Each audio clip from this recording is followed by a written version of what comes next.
It's a woman called Jenny Johnson. I think she now teaches at Halliburton, the Halliburton School of the Arts. But I actually saw her and I bought it down lots of years ago at the outdoor Toronto art show Yes. at Yeah. Phillips Square Yeah.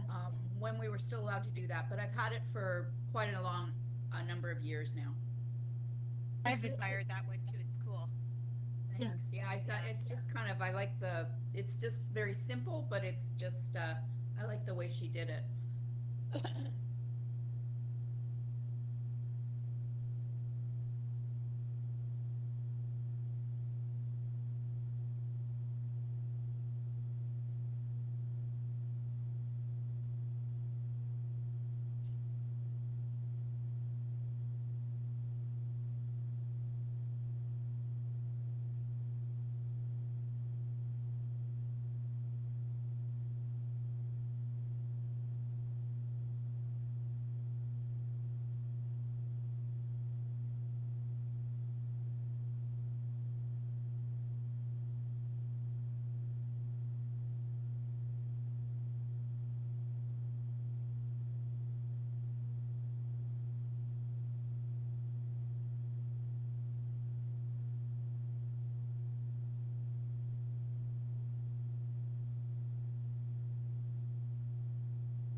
Good morning. During the declared emergency in the City of Toronto, Committee of Adjustment virtual public hearings are being conducted via WebEx, an online digital platform, and will be live streamed on the Toronto City Planning YouTube channel. These measures are necessary to comply with physical distancing requirements and a provincial order that limits attendance at public gatherings. My name is Nancy Oman and I will be chairing this hearing. Panel members participating via WebEx and who can be seen and heard are Yim Chan, Lisa Valentini, Joanne Hayes, and Carl Nipfel. City staff will be assisting us throughout the meeting, including moderating the WebEx platform. Agents, applicants, and other interested parties participating in this virtual hearing registered in advance and will be connecting through WebEx using a compatible electronic device. Their participation will be through audio only. We acknowledge that the land we are meeting on is the traditional territory of many nations, including the Mississaugas of the Credit, the Anishinaabe, the Chippewa, the Haudenosaunee, and the Wendat peoples, and it is now home to many diverse First Nations, Inuit, and Métis peoples. We also acknowledge that Toronto is covered by Treaty 13 with the Mississaugas of the Credit. In accordance with Sections 45 and 53 of the Planning Act 1990 as amended, this meeting of the Committee of Adjustment for the City of Toronto is called to order.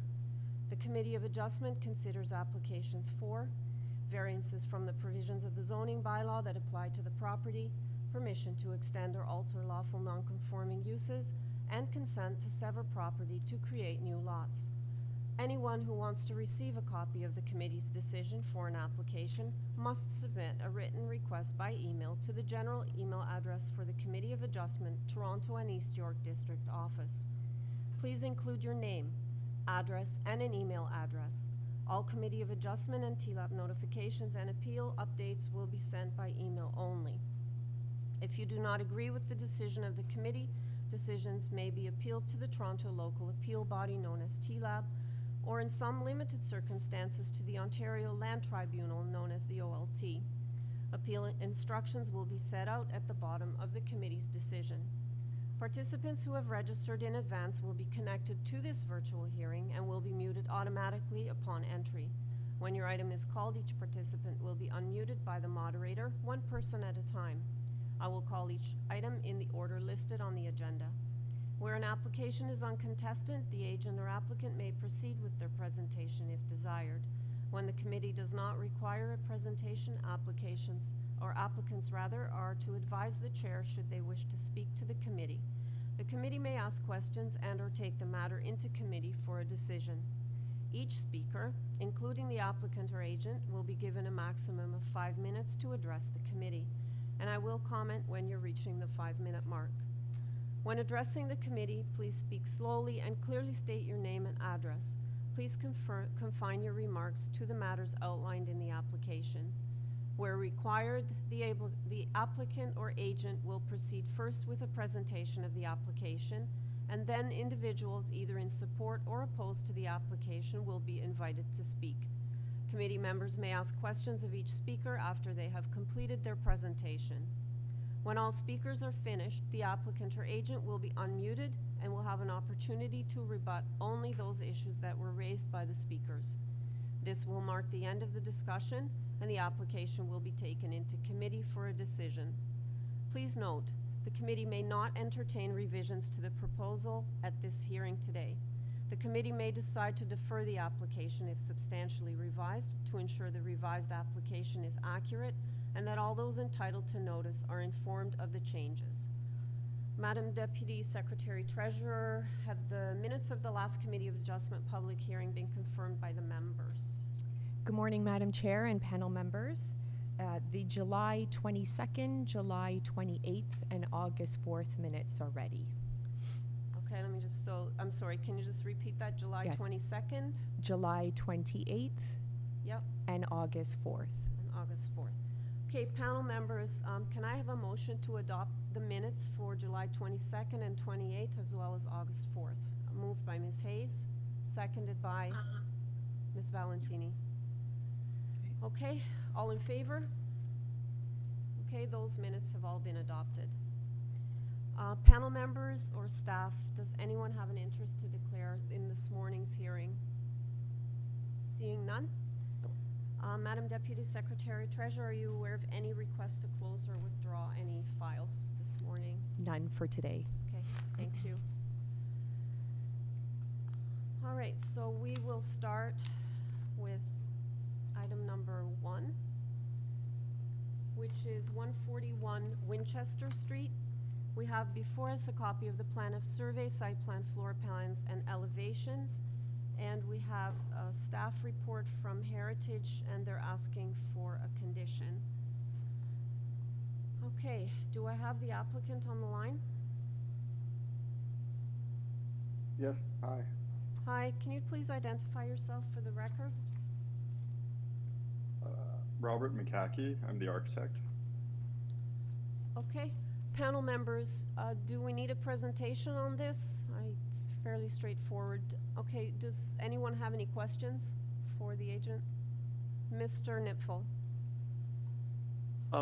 I wonder if you could clarify the screening on the third floor balcony or the third floor deck. It looks as though there's a solid fence, I don't know how high it is, between this deck and the attached semi, but it also looks as though the only screening between that deck and the property on the other side is a sort of waist-high glass guardrail. It may be that you've discussed this with the adjacent owners and that's fine with them. I'd just like to better understand how the privacy is being screened along the one side of the deck. That's the only concern I have with the application. Yeah, the other half of the house has a rooftop patio as well. Yeah. We have a letter of support from them, and it was desired between both my clients and the neighbors that there was privacy between them. So it's just something that blocks any view to each other. So it's about 6 feet high. And what about on the other side? Because there's a neighbor on the other side. You're not attached. There's I don't know whether that's on the east or the west, but there's a neighbor on the other side, and there's no screening there. Have you had discussions with those people? Not that I'm aware of. The clients might have. That's just guard height on that side, so 3.5 feet high, and that's a solid guard on that side. Yeah. Okay, thank you. Okay, panel members, do you have any further questions? Seeing none. Mr. McCutcheon, we've read all the material. We don't have any further questions. Is there anything that's not in the materials that you want to add before we go into committee to make a decision? No. Okay, thank you. Okay, panel members, let's take it into committee for a decision, and if I could ask staff maybe just to put the heritage report up, just so people can see it with the condition. Okay, panel members, any comments?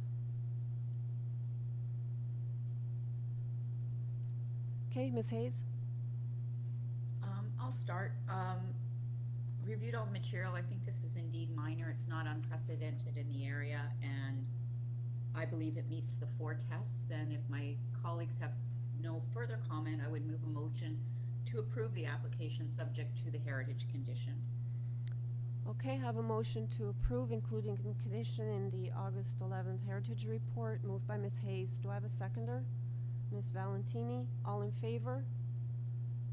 Your application has been unanimously approved. Thank you. Item number 2, 290 Waverly Road. We have before us a copy of the plan of survey, site plan, floor plans, and elevations.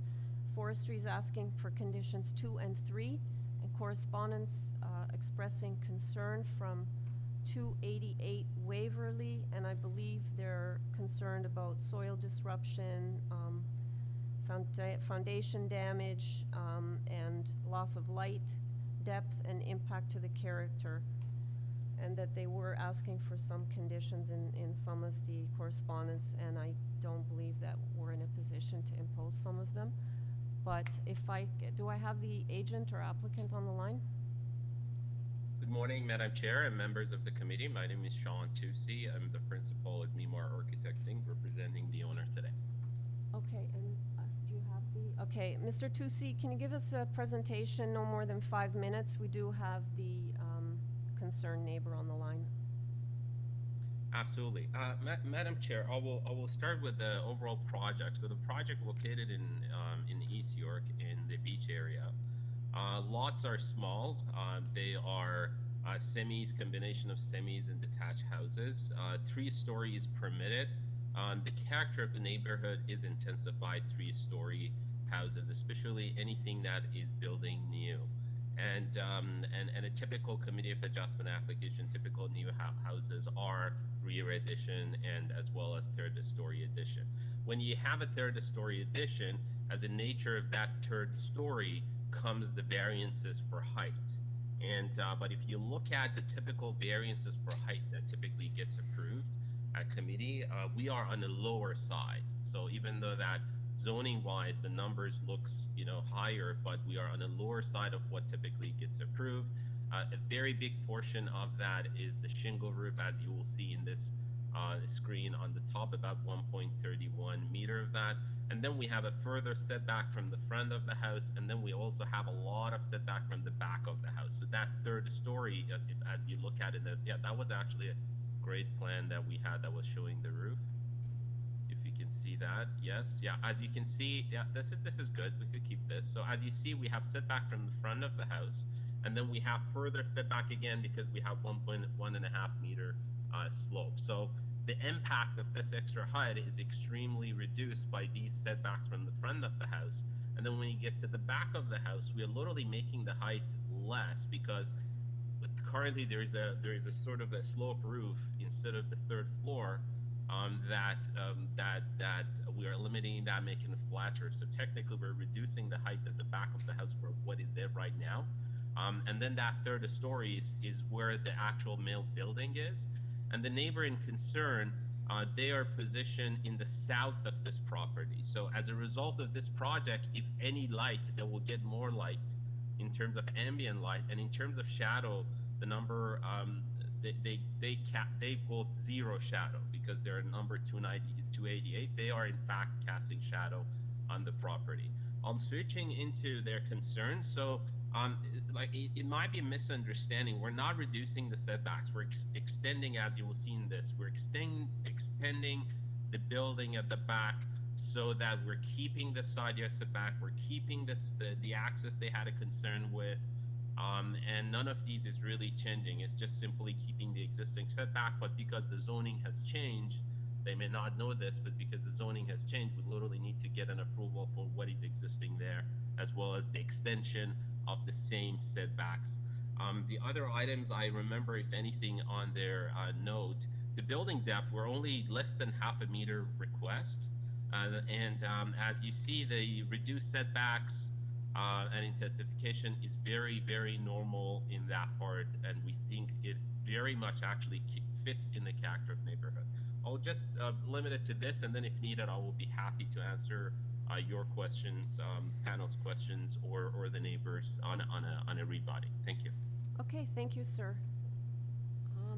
Do I have the owners of 288 on the line? Yes.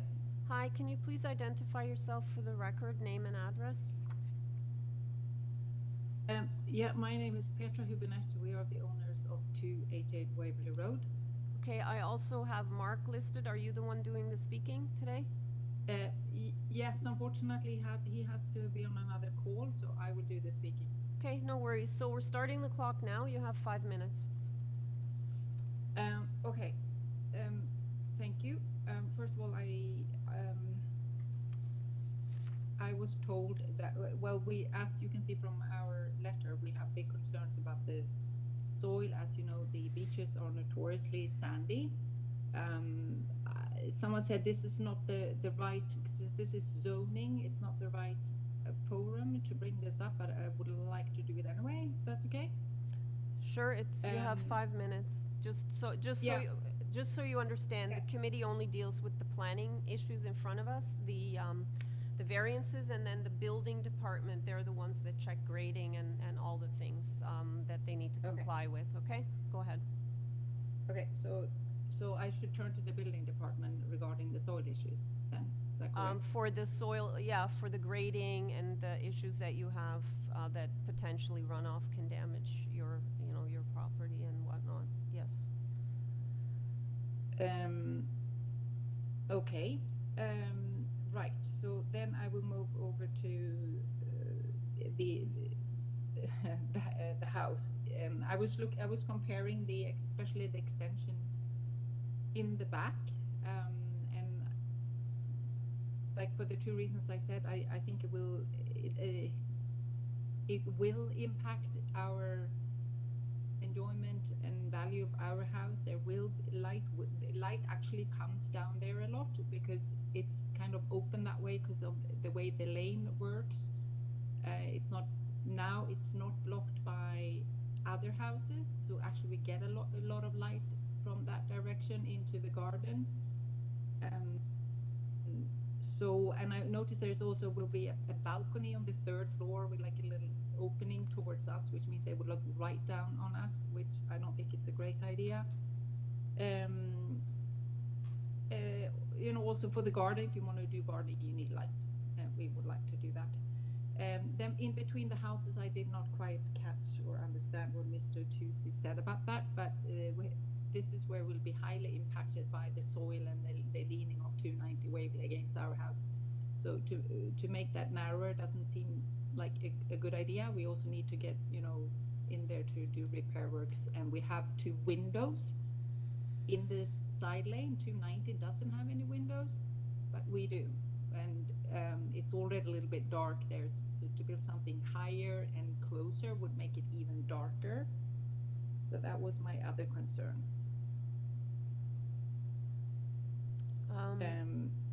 Yeah.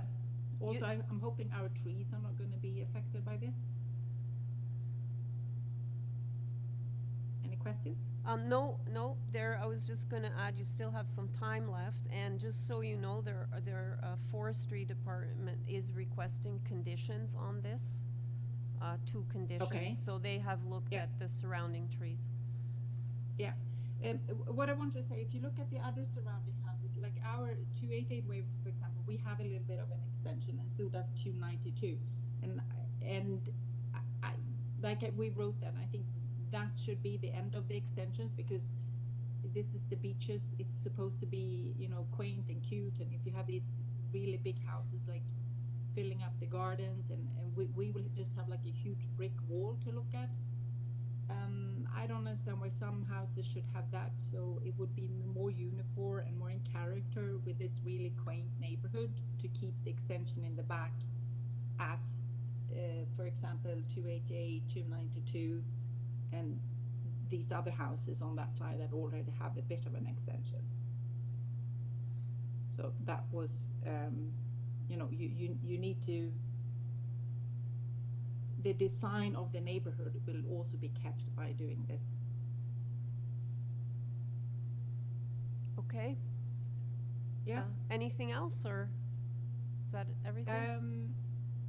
No, I think the soil issues then, if I understand, I have to bring it up with the building department, so I will do that instead then.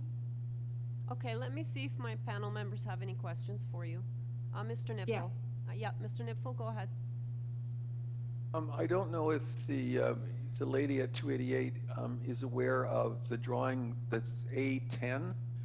It may be she knows that, but I know the site plan could be misleading because it looks as though there's a 3-story, if you didn't read all the notes, it looks like there's a great big 3-story addition going back into the yard. I think it might be helpful if she just looked at drawing number A10 to ensure that she understands that that's the profile. It's not a 3-story high building. Just for a point of clarification. Okay, we're just going to pull up A10. Okay, thank you.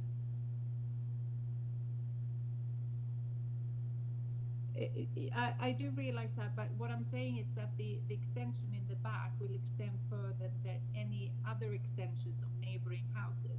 So Yeah. I will still, even if it's not a 3-story brick wall, it's still, you know, 2.5 or whatever. It's not very But nice. the bylaw, just to clarify, the bylaw as it currently exists allows much of that length. The request before us is for relative to depth is very small. I remember, here it is. It's 0.45. The maximum depth of a house is 17. That's what you're permitted to build. And what the applicant is asking for is that the depth could be 17.45 meters. So his request relative to depth is very minor. So just so you understand, much of that building can already, depth I should say, can already be built even if he wasn't here for a variance.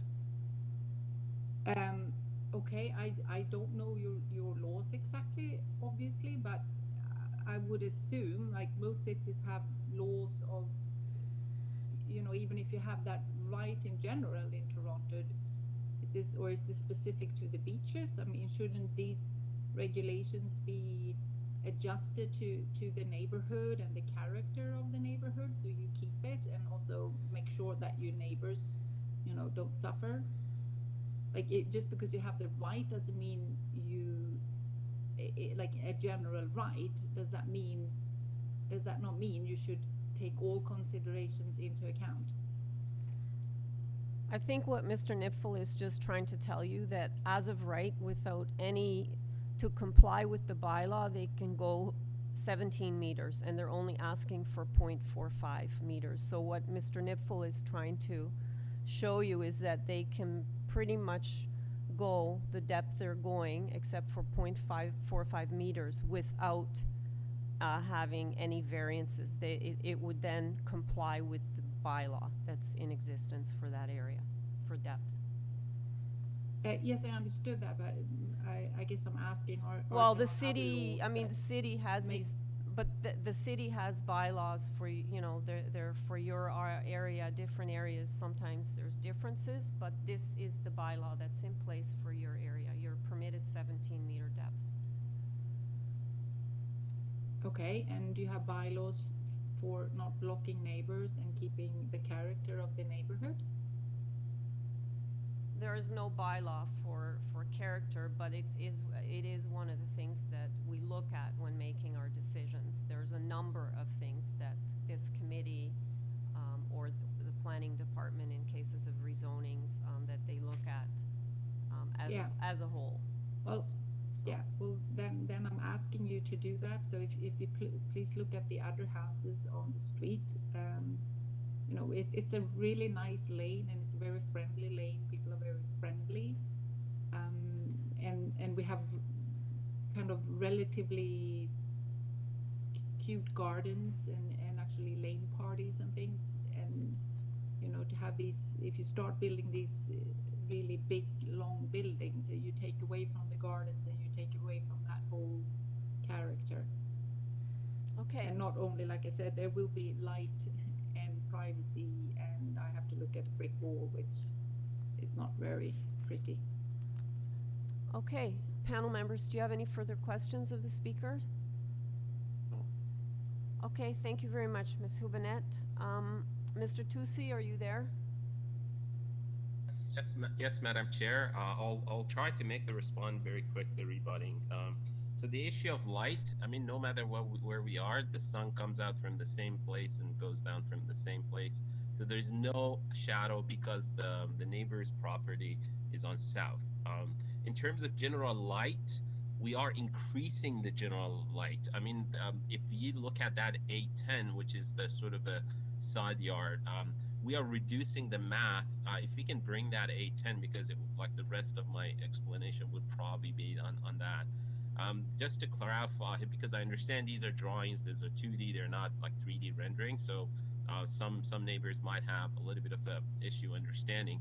At the back of the house, for example, for the building depth, that 45 centimeter is just on the ground floor. If you look at the second floor even, we are in compliance. So really that's extremely minor. And then the existing current house on the attic part, which is on top of the second floor, is math, which means like it is building that blocks the general light, if any. We're removing that, we're making that a flat roof. So we're literally increasing the light. And then the balcony is really at the middle of the house towards the other neighbor, towards the other side. So it is literally impossible to see their backyard. And I believe these are the ones that I write down, like light, balcony, building. And then in general size, my office does a lot of projects because that's where my practice is. We do a lot of projects in East York, beaches, downtown. Some of you might have might know me from the other presentation I have. This is a very, very reasonable. The character of this area is intensified. Like that's what the city is intending. That's what the constructions are happening. That's why 3-story is permitted. And everybody that builds do it in a form of rear addition. And our rear addition is extremely like the general project. Like a typical height is about 11 meter higher. We're under that. A typical building depth for this neighborhood is nearly 20 meter. We're we are very, very minor. So this is not by any means even a large house to the limit of what is being built. We think it is very reasonable. It is really meant to address the needs of the actual owner. If it was for resale, maybe it was getting bigger than what it is, but it is not because the owner had purchased it. With the real estate prices, this is what they could afford, and now they want to spend money, make the addition. So with that said, I would be happy to answer any question. Okay, thank you, sir. Panel members, do you have any questions for Mr. Tusi? Ms. Valentini. Hi, thank you. Just one point that I'm getting a little bit, I think, confused on is when you're saying that with respect to the second floor, because you're asking for an FSI variance. So with respect to the second floor, you're saying that, as I understood it, you're making the situation better in terms of massing. Is that what you're trying to say? And I don't see what it looks like currently in terms of its existing, the existing elevation of the property. So can you just explain that? I may have misunderstood you, but. Through you, Madam Chair. So the existing house is 2-story, and then it has a sort of a triangle on top, like a gable roof on top, which I mean, inside it is attic right now, is a dead space. That's why it's not part of the 3rd story, the existing, but it is a math, right? It is a structure. So we are removing that. So we literally reducing the massing at the backyard for that neighbor. So that's what I was trying to explain. So the 2 stories exist on the proposed and existing. The difference is that on the proposed, we're removing the attic, we're replacing it with a flat roof. That means we're reducing the overall mathing at the backyard, and they will literally see less math versus what is there right now once the construction is done. The attic is gone, it's now flat roof. So we have less height even at the back of the house where their lot is. Like quite a bit, like almost 2 meters less. 2 meters less in height. I understand. Okay, so that's what I thought you were saying, but that doesn't currently go back as far as what you're proposing then. It does not. No, it does not. If you look at the site plan, it shows how much we're adding, but I think the neighbor's concern is that like we're gonna have 3-story and then all of that is gonna go all the way back. It is really not the case. At the back is really hardly a 2-story, the third story in the middle. Like this is really thought of like how it's gonna impact. Like my office, we really think about how it impacts neighbors, and we really stop homeowners very at the beginning. If not, I wouldn't even present them. This is a very reasonable proposal. The building depth is very minimal comparing to what is being approved, and it's just on the ground floor. And the second floor, if you look at that A10, we even have further back, like we even don't have 45 centimeter extra. Maybe it's like 10 centimeter extra. One other question, if you don't mind, in terms of the FSI, because you're adding a fair bit of FSI, does that fit in with what's currently in the neighborhood? I mean, I understand you need building depth, but I also like to look at the FSI because you can add adding extra massing, even if you're not going back as deep as you probably, you've said that building depths are a lot deeper in this neighborhood, and I believe that. I know that from my experience in the committee, but in terms of FSI, how do you fall within the neighborhood? Absolutely. The standard of this neighborhood is 1 and above. So we are less than standard. Now I would very quickly go 73 Herbert, which is very close, is 99 times. The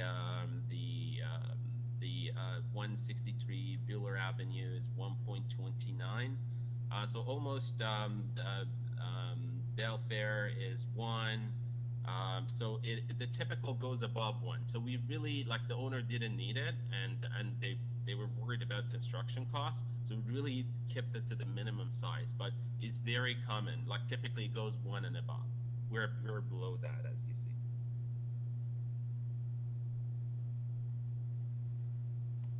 Ms. Hayes? Just further to that, any examples on Waverly of the FSI around what you're requesting? Yes, 144 Waverly is 1. 161, let me see, yeah, the one that I have, 144 Waverly, is 1.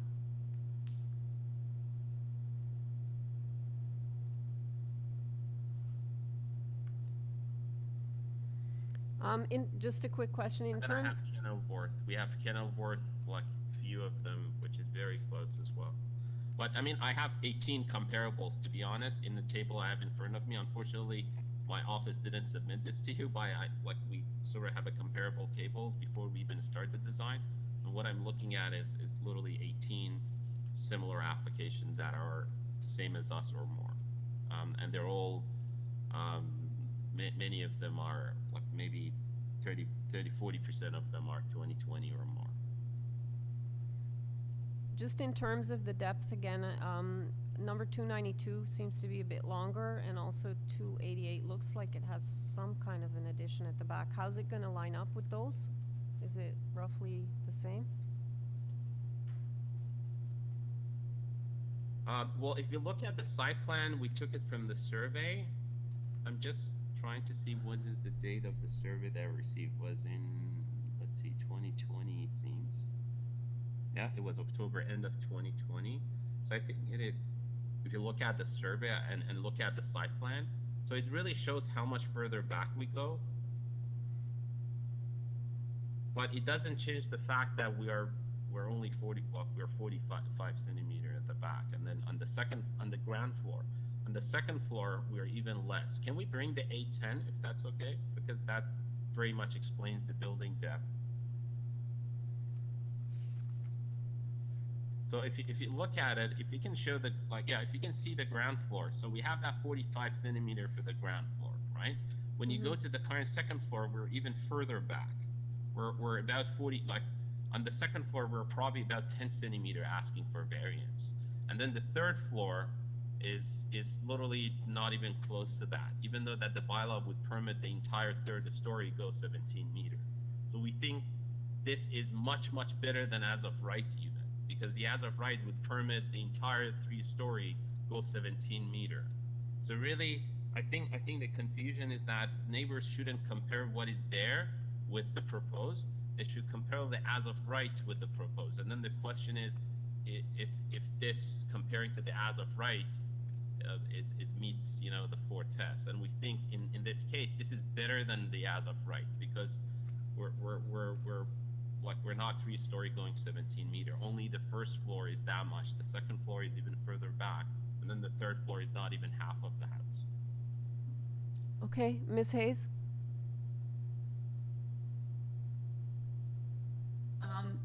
Can you give some comments with respect to the wall height variance? I certainly appreciate the comments you've made with respect to the third floor isn't going to be the whole length or depth of the building. I understand that, but there is a variance for wall height for that third floor. So I'd like your submissions with respect to that, and that is not, that is a variance being requested, and you have examples that is the prevailing character in the neighborhood? Absolutely.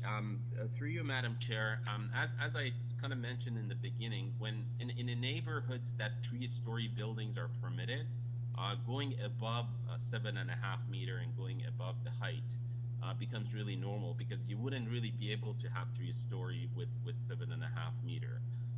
Because that's really limits of 2-story, and then you want to be able to have openings, and then all those openings becomes part of the variances.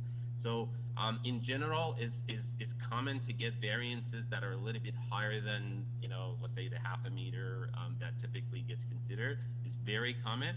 But in this specific application, 166 Waverly Road got a main wall height of 10.23.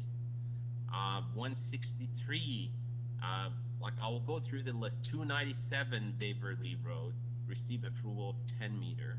So a typical standard, I would say, with these two example precedents are about 10 meter for main wall height. Our proposal is less than that. So we're not even close to what is approved there and what is built there. In terms of the general height, in terms of the total height, the average is around 11 meter.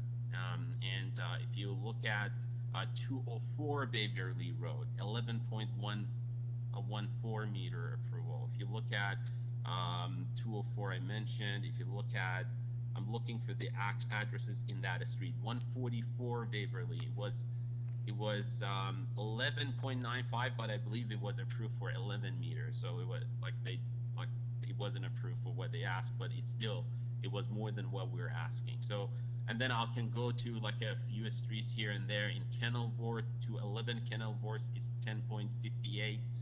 Sorry, 10.458. We have Elmer Avenue 11.16, Elmer Avenue 11.15, Lee Avenue 216 Lee Avenue 11.42.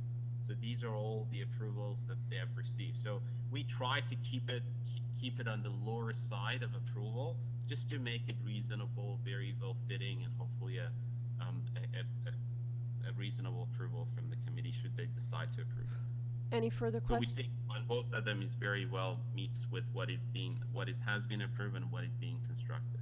Any further questions, panel members? Okay, seeing none, we'll take it into committee for a decision. Mr. Nipfel?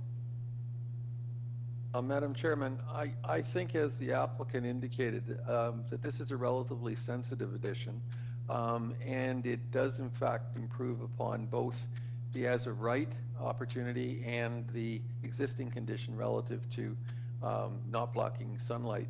The variance for depth is very minor, and as the applicant indicated, actually only applies fully to the ground floor and to a lesser extent to the second floor. The third floor is virtually not there. The second half of the third floor is a flat roof, and there's a little balcony on that.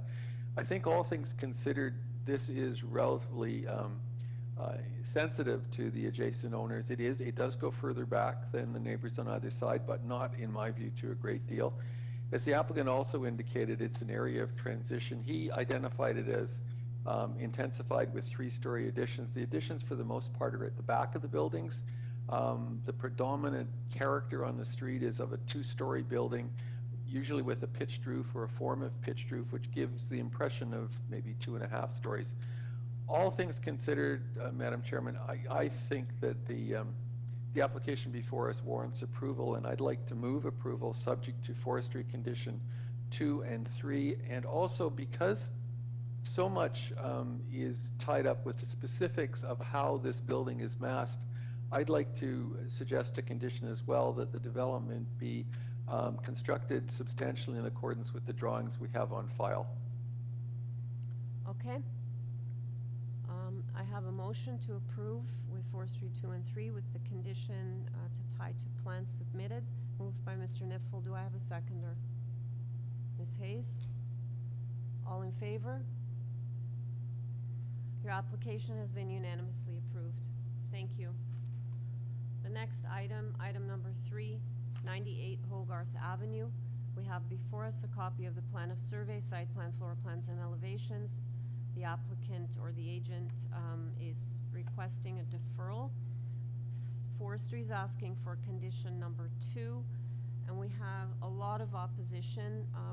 From 149 Wolfrey, 96 Hogarth, 103 Hampton, 137 Wolfrey, 105, 83, and 91 Hogarth, 147 Wolfrey, 94, 99, 142 Hogarth, 97 Hampton, 104, 102, 88, 126, and 128 Hogarth. Based on what I read, concerns regarding character, massing, build form, building without permits, which is not a committee issue, privacy issues, height, floor space index, there's environmental concerns, also that it sets a precedent, concerns regarding trees, views. So, is the agent on the line? Yes, good morning, committee members, Madam Chair. I'm Graham Barrett of 1575 Dundas Street West, agent for the owner of 98 Hogarth. Pardon my voice, I'm a little under the weather this morning. Oh, sorry to hear that. Hope you feel better soon. Thank you. Can you just speak to the deferral? I understand there's one variance missing. What's the variance for? Do you, that's missing? Yes, I'm now requesting a deferral to address numerous issues with this application. I was initially under the impression that a variance had simply been missed, hence my cover letter to this committee. However, I was only brought on to act as agent for this file recently, and I've since learned there are quite a few other issues which clearly must be addressed, and this became readily apparent when I did my site visit. I've read all the letters of opposition, and I sympathize with the neighbors, and I understand their frustrations. And while I can't speak to the specifics of the construction issues which have occurred up to this point, as I'm not 100% clear on what's happened myself, it would seem that original permits were issued based on inaccurate plans, that some construction and demolition was done that was not permitted, and there are some other things that have to be dealt with. There have been orders to comply, which I'm told the owner has been addressing, such as stopping all work and putting up secure fencing. And the proposal will no longer be considered an addition due to mistakes during construction, including removal or alteration of more than 50% of existing walls. So this application will have to be changed to a new build, and this will change the required variances. I've been forwarding the neighbors' letters to the owner, and I've recommended that he takes their comments into consideration when revising his plans. And as committee member Nipfel said prior to the start of this meeting, this is a mess. A deferral is needed to determine the best course of action while addressing the concerns raised by neighbors and city staff. And clearly mistakes have been made, and I hope to defer this matter in order to address these mistakes and return to this committee with a proposal that is clear, accurate, honest, and appropriate for the site. That's really all I have to say on the matter this morning. Okay, Mr. Barrett, I do have 10 speakers. I'm just going to run through the list just to ask about the deferral.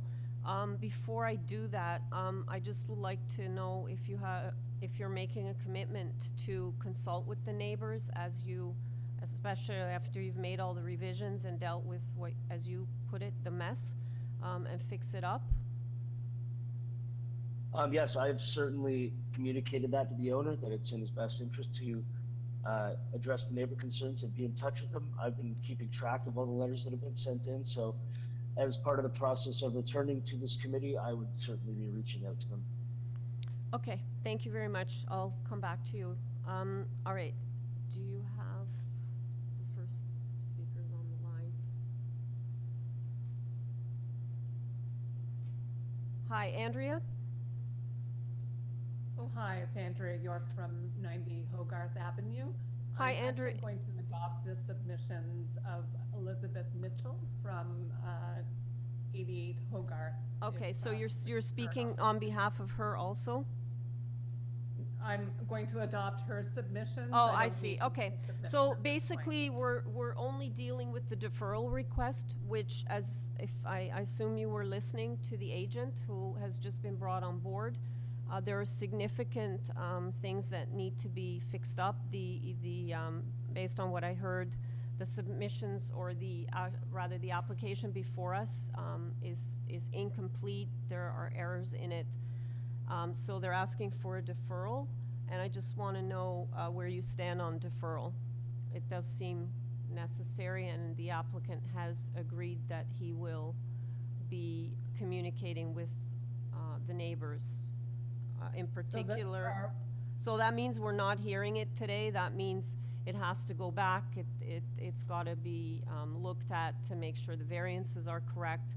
My understanding is that the owner is complying with the stop work order and that he will be protecting the site the way he's supposed to. So we're only dealing with the deferral right now. So all I need, Understood. yeah, so are you in favor, are you in support of a deferral? I'm not objecting to the deferral, and I believe that Elizabeth Mitchell will be speaking on this point.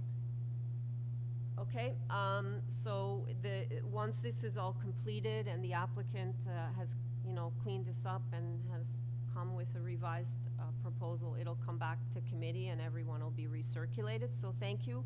I'm going to move to the next speaker.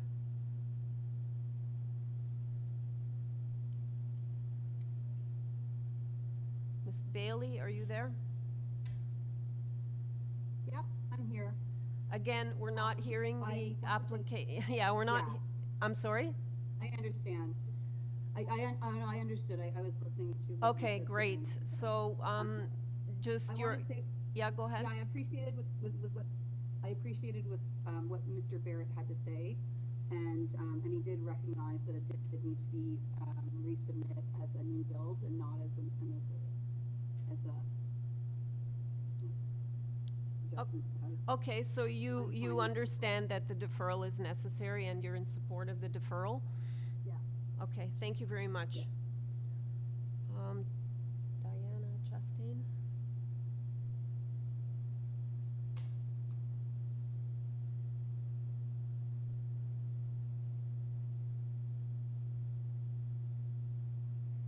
Hi, Diana? Yes. Hi, have you also been listening? So I'm only asking people about the deferral at this point.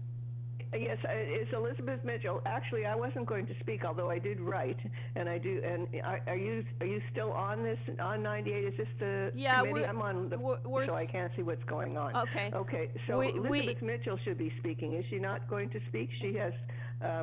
She was to speak, and she's got a very good presentation. No, I understand that. Okay. You know, they've built. Okay, just hold on. Can you get to her?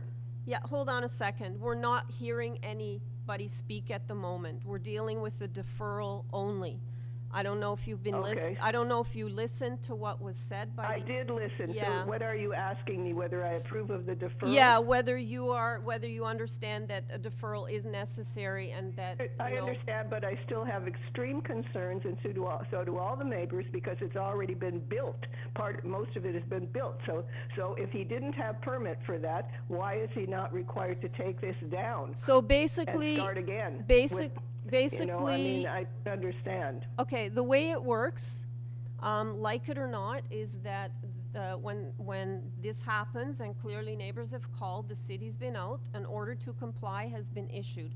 When that happens, the owners do have the right to come to Committee of Adjustment to ask for the variances necessary to retain the structure that's there.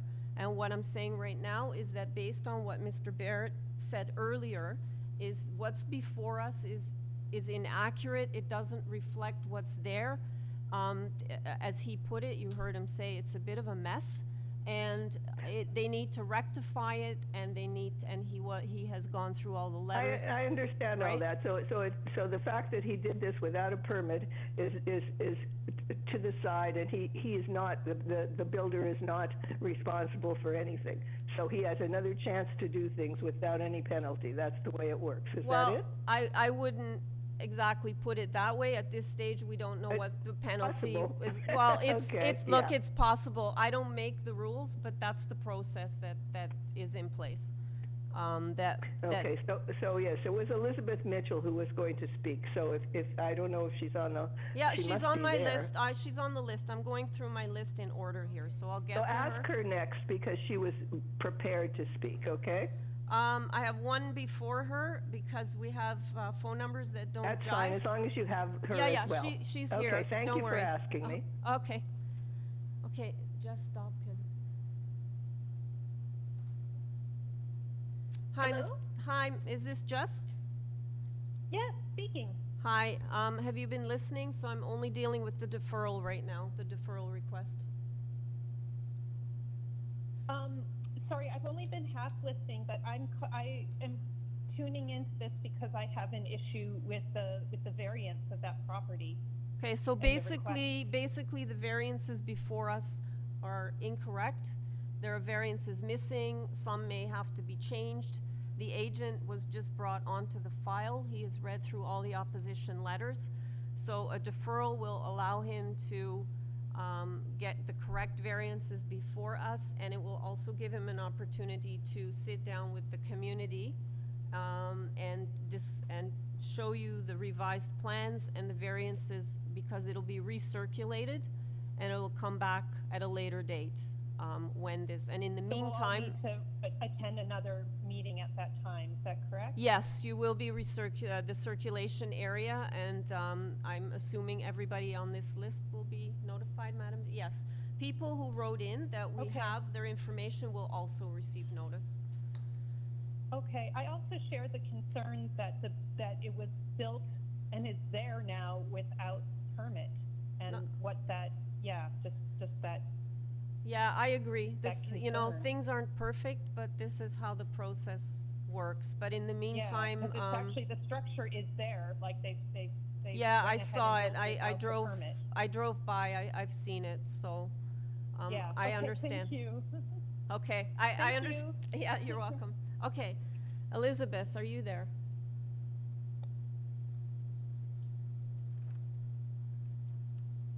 I am here. How do I do this? Hi. So you're at 88 Hogarth. Yes, that's So, correct. so we're not hearing the application at this point. Only dealing with the deferral. The committee has read all the submissions, so we're aware of all the concerns, and I've been by. So, and you know, but this is the process. They do have the right, once an order to comply is issued, to come to committee to legalize. But what's before us is in fact not reflective of the variances needed. So either way, it's got to be fixed up. What I would, number one, the committee has said more than once in these, just on this question of the deferral, that the site has been secured. That in fact is not the case. I'm not in town right now, but my neighbor Wayne Dowler and I discussed the current state of that site. And even though there have been assurances that the site's been secured, he took photos and last night, and there are pieces of temporary fencing that have not been secured properly, so they have already fallen over. And this is from things that were done on Sunday. Cynthia Wilkie's submissions to the board included photographs of what this site looked like August 11th when we were all doing our submissions, and the site has not been secured in a safe way to keep passersby, including children and students, from going into that site. Okay. And the construction debris is still exactly unchanged there. Yeah, I drove by very, very recently. I've seen it. My understanding from Mr. Barrett, and I have to take him at his word, he was just brought onto this case. He's committed that the site will be secured to comply with what's required for when the construction's going on, and he will be addressing what you just mentioned, garbage and the fencing, after I go through the list of objectors here. So, you know, I can only take him at his word that that will be done, because it has to be done. I did want the committee to notice that Mr. Barrett's letter came to the committee on August 4th. So he's been involved for 2 weeks. So if he has enough sway over this owner to clean up that site, he hasn't been able to clean up the site in 2 weeks since he's been retained. I think that's a problem.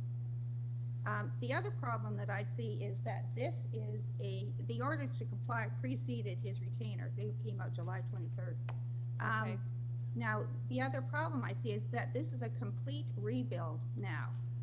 Okay. A complete rebuild is a different kind of thing than the application that's before the board. I don't see how they can possibly justify any of the variances they're asking for.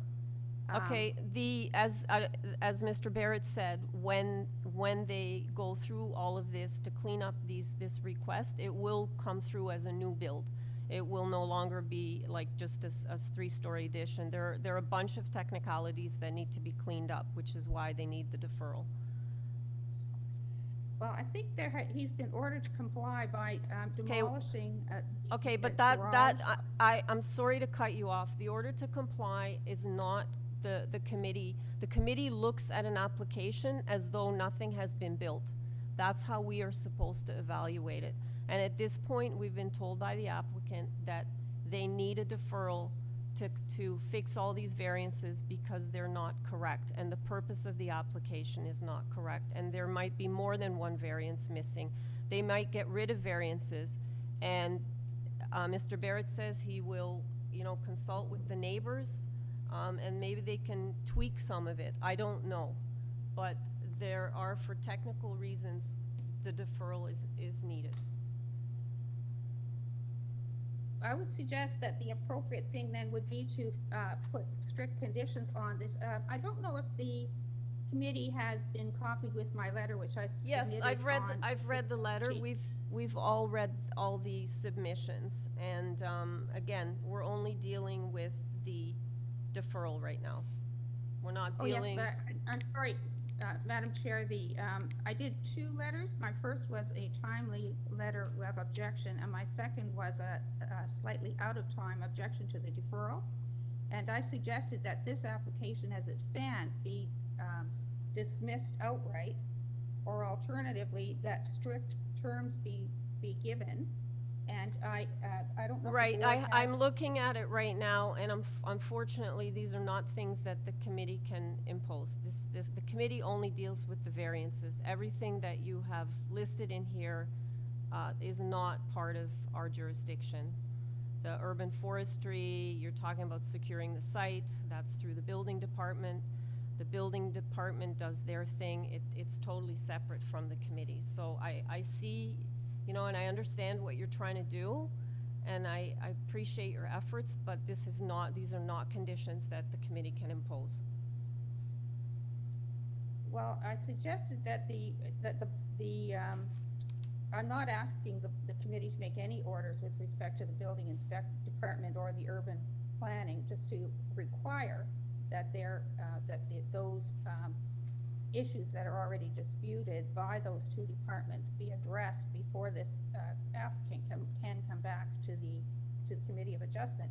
And if you're not satisfied that they've been addressed because they've been outstanding for a long time, then there's an alternative.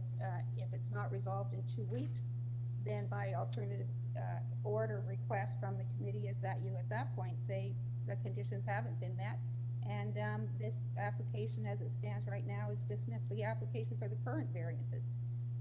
It seems to me the applicant can come back to the committee with a whole new application. Can it not? I mean, if you dismiss this application for a variance. Well, right now we're looking at potentially deferring the application. So I'm going to have to cut you off because we haven't had the clock going, but I think it's been quite a while. So we're only looking at the deferral of the application right now. Yes, I And- appreciate that, but it seems to me what, as I've said in my letter, that, Right.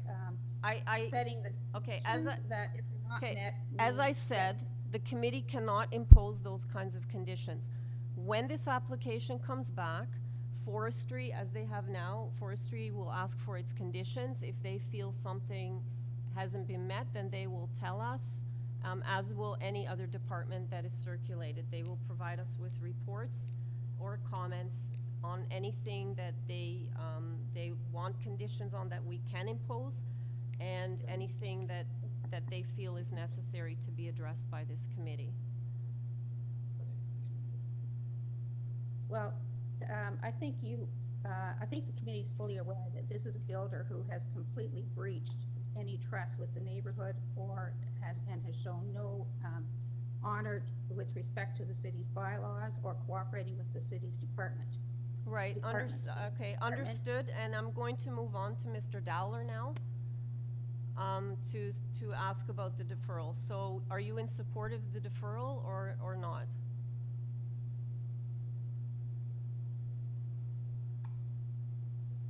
Elizabeth. That the conditions that I outline in my letter, that you set conditions that honor what the building department and forestry department want to do, and if it's not done in a certain period of time, you dismiss this application, and the builder can do what he wants at that point. Come back, rebuild, do whatever. Okay, so let's move on. Thank you very much, Ms. Mitchell. Let's move on to Mr. Dowler. Yes, good morning, Madam Chair. Good morning. Again, to the deferral. You've heard, I assume you've been listening? Yes, I have listened carefully, and I registered my objection solely because of the absence of any explanation for the reasons for the requested deferral from any of the parties. And I believe now, at least I have an explanation from the builder's agent, and I think that it would be most useful for me now to withdraw my objection. Okay, so but I would urge remediation of the present site. It's a mess. yeah, we will strongly reinforce that to the agent. Once I get through the list here, I have, I think, 5 more people listed. But thank you very much, Mr. Dowler. You're welcome. Janet Reed or John Reed? Okay. Okay, let's go try the next one and we'll come back to it. Okay. How about Cynthia Wilkie? I'm guessing she might be because I think her name was mentioned earlier. Okay. Hello? Hi, Ms. Wilkie. Good morning. Good morning. Can Have you you? hear me? Yeah, I can. Have you been listening to the discussions? Every word. Okay. So where do you stand on a deferral?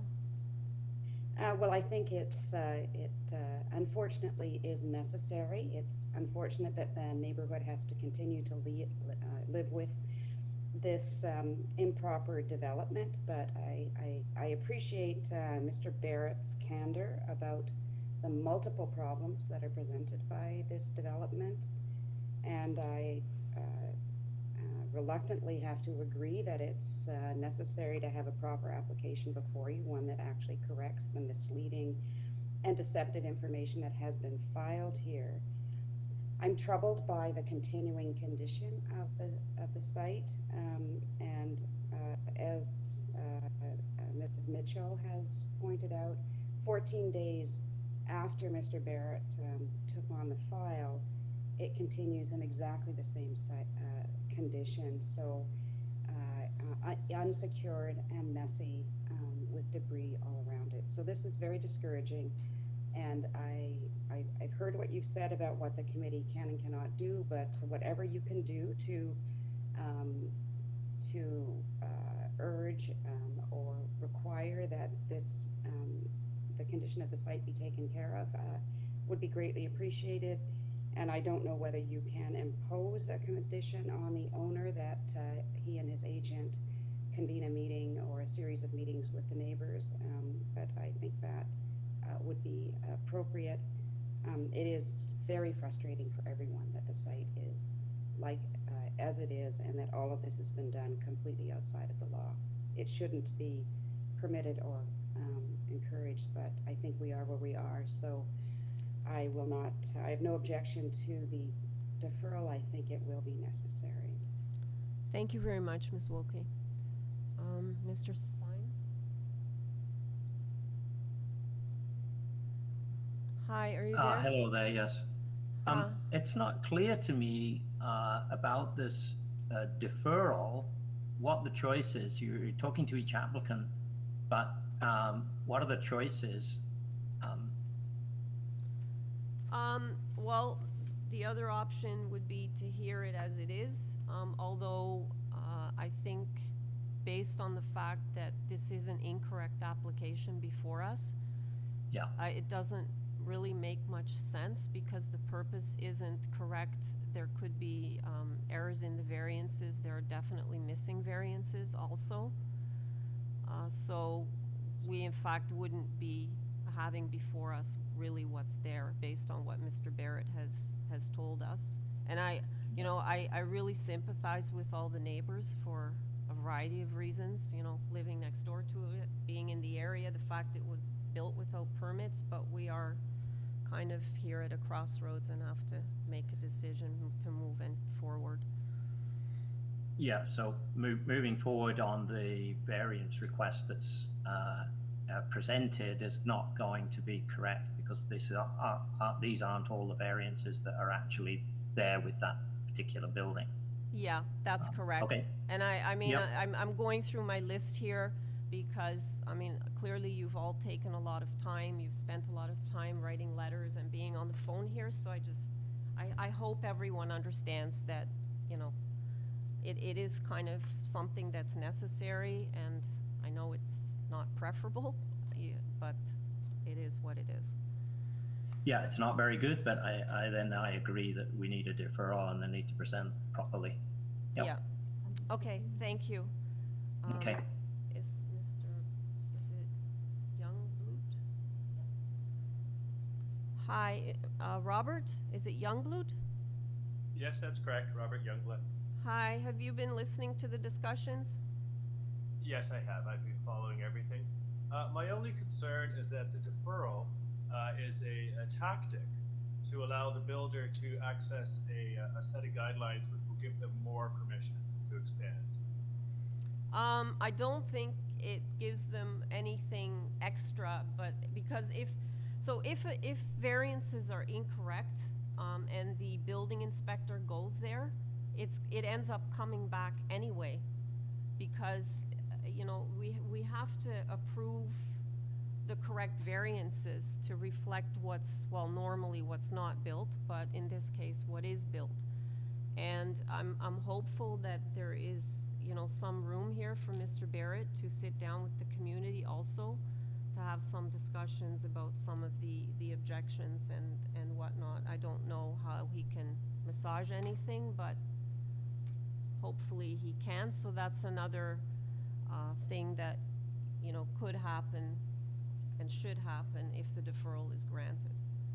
Yeah, Madam Chair? Yes. Madam Chair, I just want to add a comment so that even when all the variances are corrected and they come back with a new application, it does not mean that the committee will approve it anyway. Yes. Right? It's not that everything they do will have to approve it. We have to study the new application and maybe turn down. Yeah, good point, Ms. Chan. So basically, yeah, as Ms. Chan said, if it comes back, it's not a given that it will be approved, but it does give them the opportunity to talk to the neighbors and, as I said before, maybe modify some things. I again don't know how much they can do if the structure's there, but Ms. Chan is right, it may still not get approved, but right now we would be approving something that doesn't reflect the correct structure that's there. Okay, thank you for addressing that.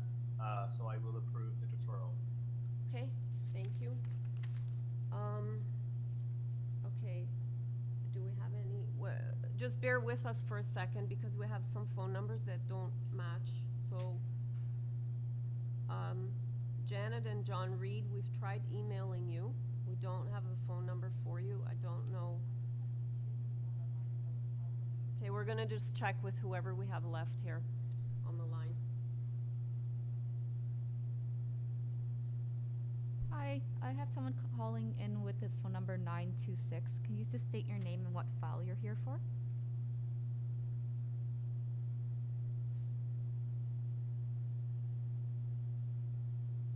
Your phone number starts with 647 926.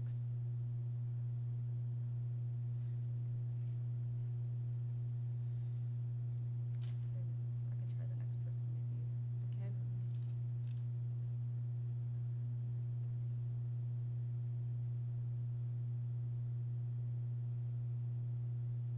Hi, with the person that's called in with the phone number 905-727, could you state your name and what file you're here for? You're unmuted. Hello?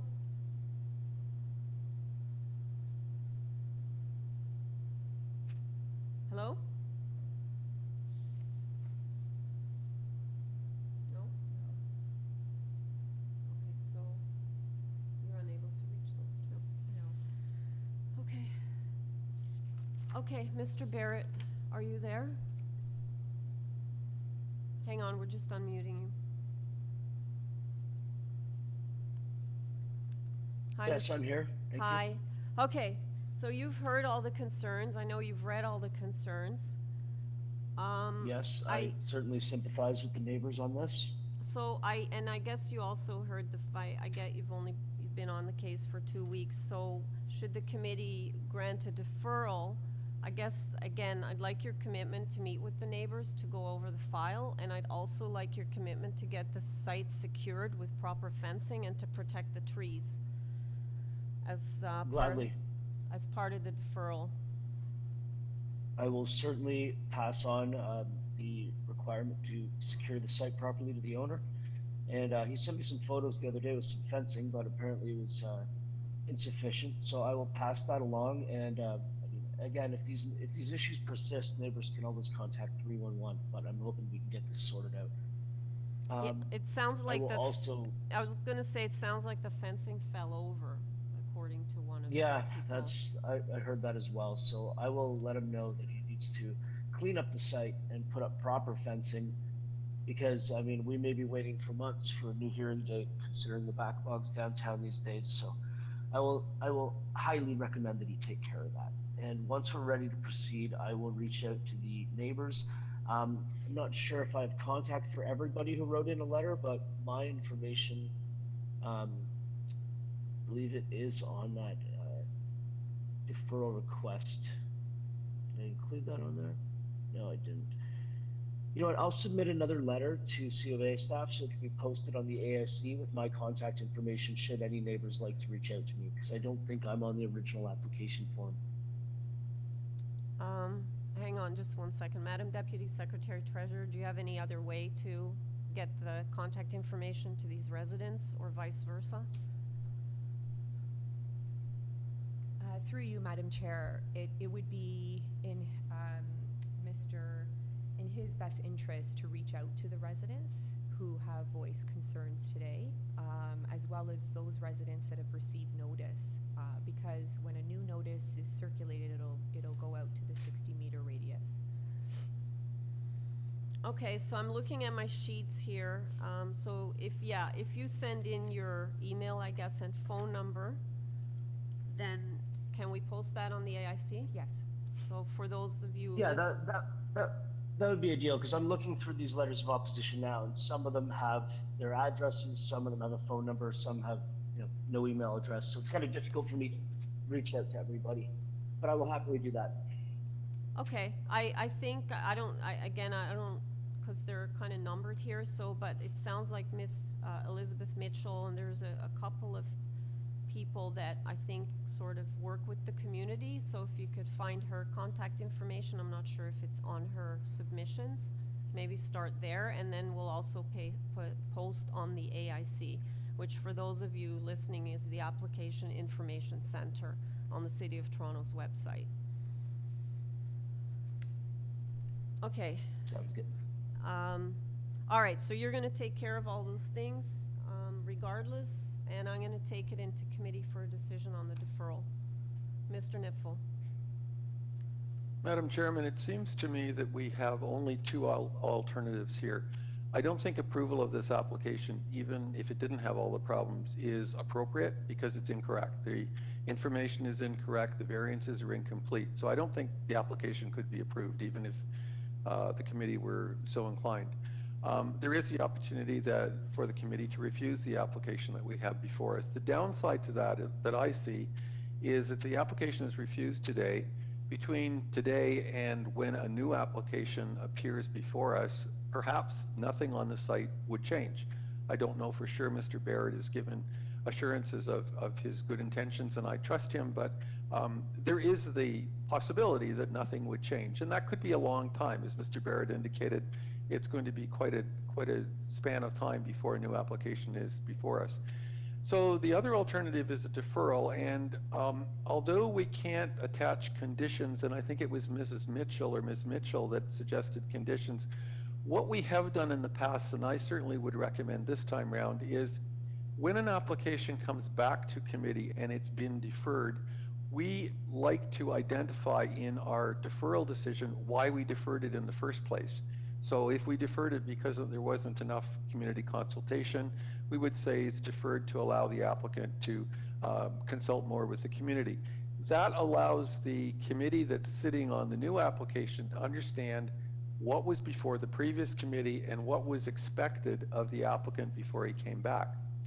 Having said that, I would like to move a deferral of this application, and the wording I would use to allow the owner to meet with and address neighbors' concerns, to clarify which portions of the proposal are built and proposed, and to work with the buildings department to render the site safe, correct property standards, and to clarify what is existing and proposed.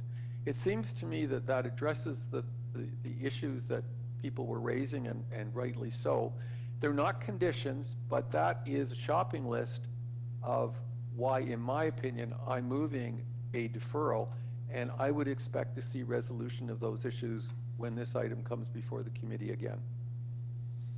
Mr. Niffel, can we just add to your wording and that appropriate tree protection be put there in consult? Absolutely. Yeah? Okay, thanks.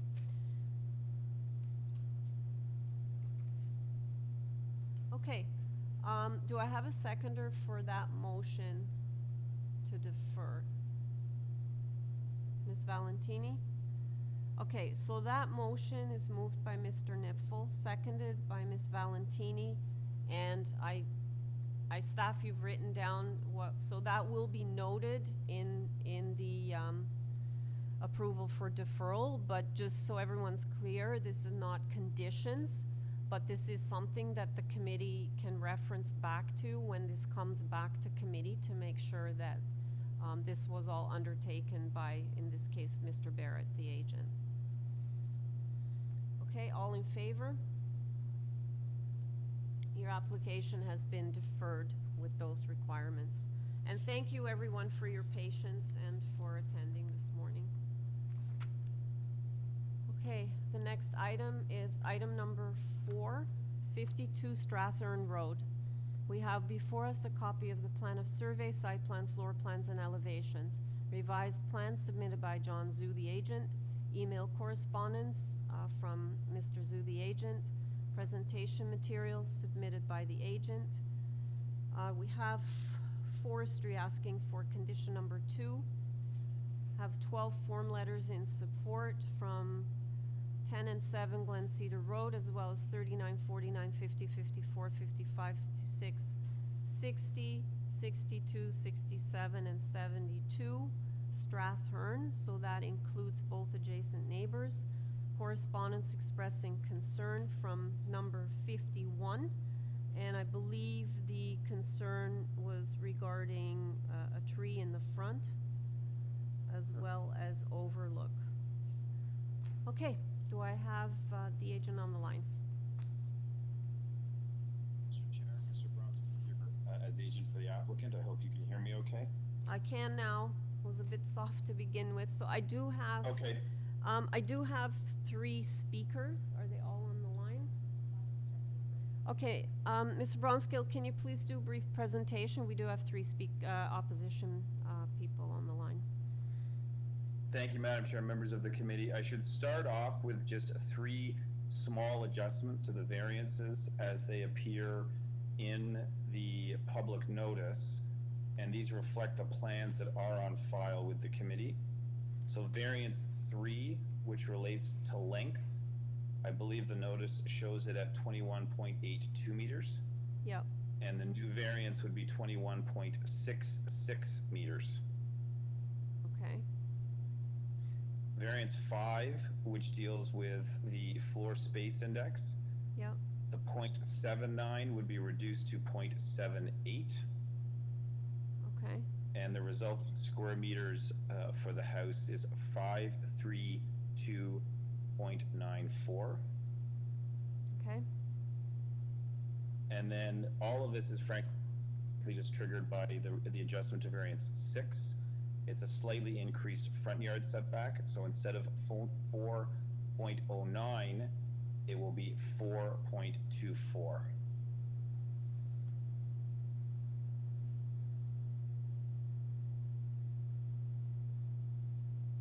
Okay. And those are the 3 changes, Madam Chair. All right, thanks. Thank you, Madam Chair. So just as a background, I'm here on behalf of the applicants. It's a family of 5 who moved into this neighborhood in 2014, into this beautiful house, a 1935 construction that has been renovated twice over the years, as best as we can tell, in the 1960s and the 1980s. The proposed renovations and extensions, Madam Chair and committee, are an attempt both to modernize the house so that the family can continue to live in it, and also to reflect some of the realities of COVID. It's a family of 5. There are currently 4 upstairs rooms. 2 are used by the parents, often who are professionals who work from home. It is meant for some very tight quarters for sleeping. The toddler sleeps with the parents, and the other bedroom is where the 2 older kids sleep. What is being proposed here is an addition of a bedroom above the garage, which will help ensure that each of the kids has a bedroom. And in conjunction with that, there's the approximately 700 square foot 3rd floor addition that would include office space for working from home, as well as what I would call a small central space between the offices for child supervision, or where the 2 parents can even congregate and talk during the day as they're working outside their offices. What's the genesis for this is frankly an attempt at a sensitive design for this beautiful house. It's gorgeous on the street. The street presence will be largely unchanged in terms of what is being proposed. The additional bedroom above the garage, I think as you look on the plans and the materials submitted, is integrated into the style of the house. As I indicated, approximately 700 square foot 3rd floor is situated in behind the roof line and pushed down, and then it's stepped back from the rear by approximately 3 to 3.5 meters. It's that 3rd floor cap, Madam Chair, that generates the front and rear wall variances. It's a bit odd because it's technically not all the way at the front, as you will see on any of the elevations, but that's just the way it's calculated. It's those pairs of walls for that rear portion and front portion for that 3rd floor piece that has been added on and pushed in behind the roof line. There's also a proposed cover at the front for the access, which generates the front yard setback variance. Overall, if you take off the front covered piece, the depth of the house is actually below 17 meters, approximately 16.61. So it's not a particularly long house for its main portions. And so what's been done is it's to make the family have a usable space. What's been put on has been tried to fit within that framework of the house to minimize impacts on the street. It's about 11.5 meters away than the third floor is from rear yards. And through the pictures that have been provided, it's an extensively landscaped back space. We don't think there are any privacy or overlook concerns at all. And we also included a shadow study as part of the presentation for the committee. I don't propose to go through it, but I think the committee, in seeing it, will view that there are no, frankly, unacceptable shadow impacts on any of the dwellings to the rear. So I don't think there are any negative impacts in terms of privacy, overlook, or shadowing. There is extensive neighborhood support. The last thing I'll say, Madam Chair, is from a numbers perspective, we have looked at FSIs in the area. There's a wide range in terms of what has been approved. There are some in the high 0.6s, some into the 0.7s, and indeed some that go into the 0.8s as well. Croydon, Glencedar, and even Strathearn itself have approved FSIs within this range and exceeding it. So overall, from a numbers perspective, we don't think anything's offside, but more importantly, it's a wonderful house that will be repurposed for this family. We respectfully submit in a manner that's not going to have any negative impacts on the street, and is frankly sensitive to the concerns of those around it. Thank you, Madam Chair. Okay, thank you. Do you have Mr. Fiscal? Hi, Mr. Fiscal? Fiscal, yes. Hi, you have an interest, did you want to speak to the application? Yes. Okay. Yes, I do.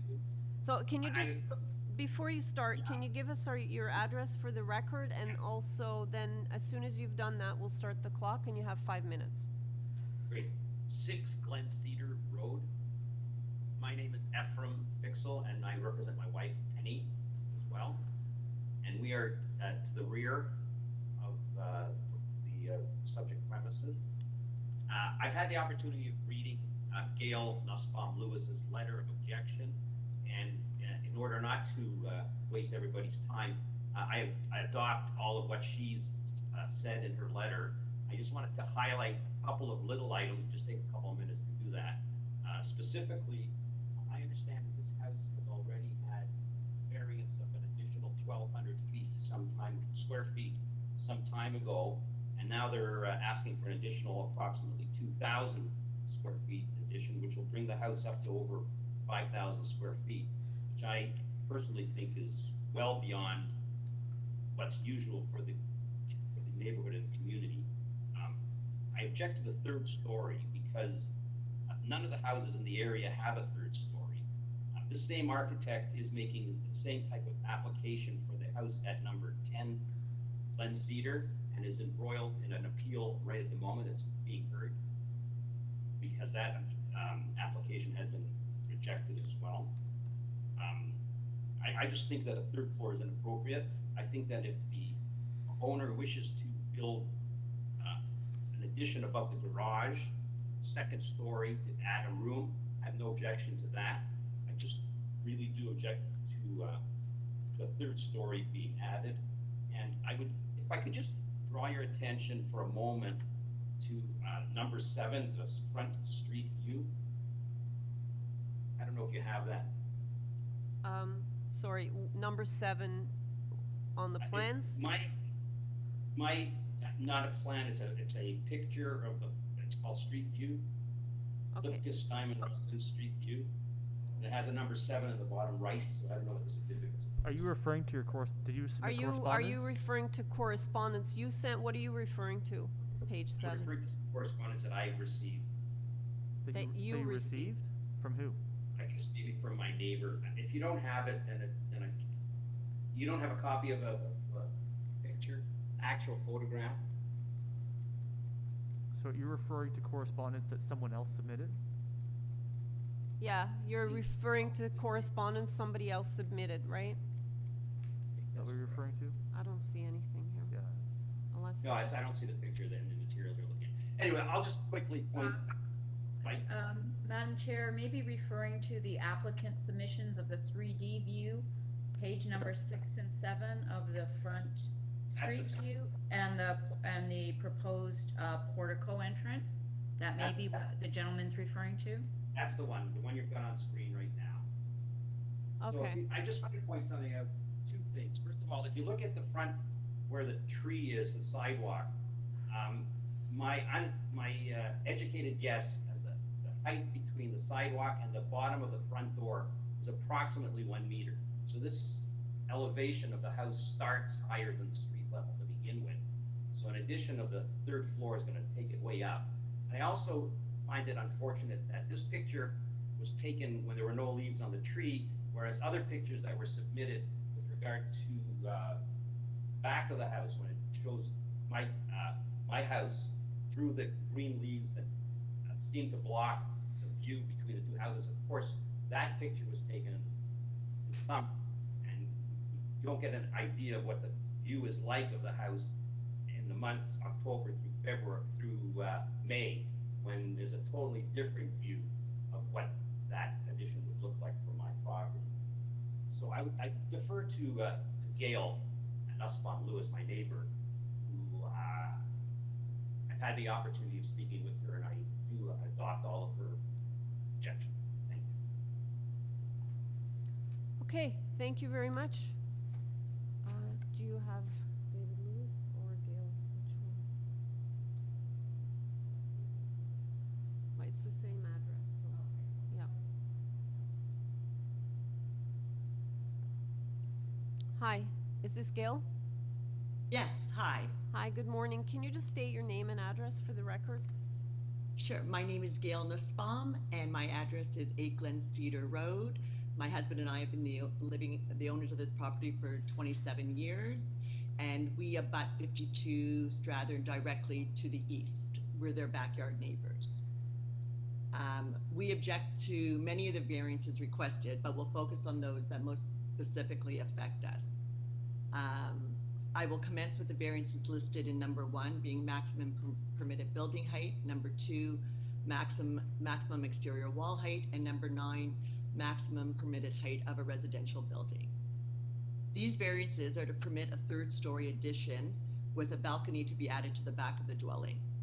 This proposed addition will greatly impede on the quiet enjoyment of our backyard and greatly affect our privacy. The proposed 3rd-floor addition will be towering over our backyard and interrupting with our privacy, not only in our backyard, but in our home. The 3rd floor and balcony will be directly looking down on our property and will provide an unobstructed view directly into the back of our house, which means directly into our children's bedrooms and 2 washrooms, which have windows on the back of the house. We'll be forced to have closed drapes on all windows at all times in order to have any privacy. As well, we take great pride in our backyard, and it is a key part of our social life in that we spend much family time there and entertain there as well. And we have equipped it in such a way to allow for use all year round. Well, at this time of the year, the view may be partially obstructed by the trees, and you can see by the picture that was provided by Mr. Wangle. These are mature trees, some of which are in decline, that will not be there forever, and in any event are free of leaves from November through May. As a result, the view from the 3rd-story addition, both from their windows and balconies, will be completely unobstructed into our backyard and into our bedrooms. Currently, we have an arborist attend every spring to remove dead branches, and in fact, 7 years ago, we were forced to remove 1 large maple of equivalent size to what is there currently, because it was deemed to be unsafe. The 3rd story, which they seek to build, will be over 1 meter higher than the highest peak of the chimney and the current roof, and 0.32 meters above what is permissible under the bylaw. Further, this will be a flat roof structure, which appearance is even larger, as it will be an enormous rectangular box from our view in the rear. With a peak roof, there are at least variances in the height of the roof pitches, which allows air spaces around the various pitches. The new 3rd-floor structure will appear even more foreboding, as it will be a solid structure obstructing any view we have to the airspace above, and combined with the variance of the northern side setback to a mere 0.83 meters, there is little illusion that the dwelling will be practically attached to its northern neighbor and will further decrease any light and air from our backyard view. As well, the bylaw, when enacted with a maximum building height of 11 meters, was contemplating peak-type shingle roof pitches and not flat roofs. In fact, the proposed flat roof structure is typically not permitted for third stories. However, since this proposed flat roof is less than 50% of the area, this is not a required variance. The thought of exceeding the allowable height of a roof pitch above 11 meters in any circumstance is not minor. But in this case, when the variance is requested for a flat roof, it is which is a high impact roof, which would be like looking at an office building in our backyard. Variance 5, in regards to the maximum permitted floor space. The applicant is requesting the floor space to be increased from 0.4 times to 0.78 times the lot area. In no shape or form can this be considered minor. The applicant argues that it is minor because the area is vertical over 3 floors, but they fail to look at the rest of the street. The majority of the houses on the street are on lots which are in the range of 50-foot frontages with the average square footage of 2,600 square feet. In fact, the original house was 2,500 square feet, and the previous owners acquired a variance to do a 2-story addition of approximately 1,200 square feet, bringing the existing dwelling to its current size of approximately 3,700 square feet. This proposed dwelling is more than twice the size of the original dwelling. It will be excess of 5,200 square feet. It will look like a monument on the street and even larger from our perspective in the back because of the 3rd-story addition. The comparables that Mr. Wingle presented are misleading, as of the majority of chosen are not in the vicinity of this property. Number 1 Glen City that he refers to was never built, and number 3 was in fact built, but it was a 2-story addition and the height of the roof never changed. Ms. Nussbaum, you're over 5 minutes. I need you to wrap up, please. Okay, sure. Let me see. So, in summary, the case law that orders for variances to be granted must be desirable and not compatible, and not simply compatible with appropriate development. Whether the variances requested are desirable is an objective test to be considered from the planning and public interest. In light of what is presented and the number of variances required, and the fact that the impact on our backyard and our use of our house is so gravely affected, it's not in the interest of the public and the community at large to allow for this. Okay. Thank you. Thank you very much. Panel members, do you have any questions of either of the speakers? Okay, seeing none. Mr. Bronskill, are you there? Thank you, Madam Chair. I am. Just a few brief comments in reply. First of all, the first speaker indicated there are no 3-story homes in the neighborhood. I think this committee well knows that's actually not true. There are both existing 3-story homes in the neighborhood and also newly approved both new dwellings and extensions that are 3 stories. But I also think it doesn't fairly describe this proposal. And the last speaker, for example, I don't think quite fairly indicated the nature of the 3rd-story addition. For example, there was the suggestion that the side or north setback at 0.83 will mean that there'll be a looming 3-story addition next to that house. That's from the plans I think the committee can see not correct. The 0.83 is an existing north side yard, and the 2nd story above the garage where the bedroom is going will be going to the 0.83 meters on that north side yard setback.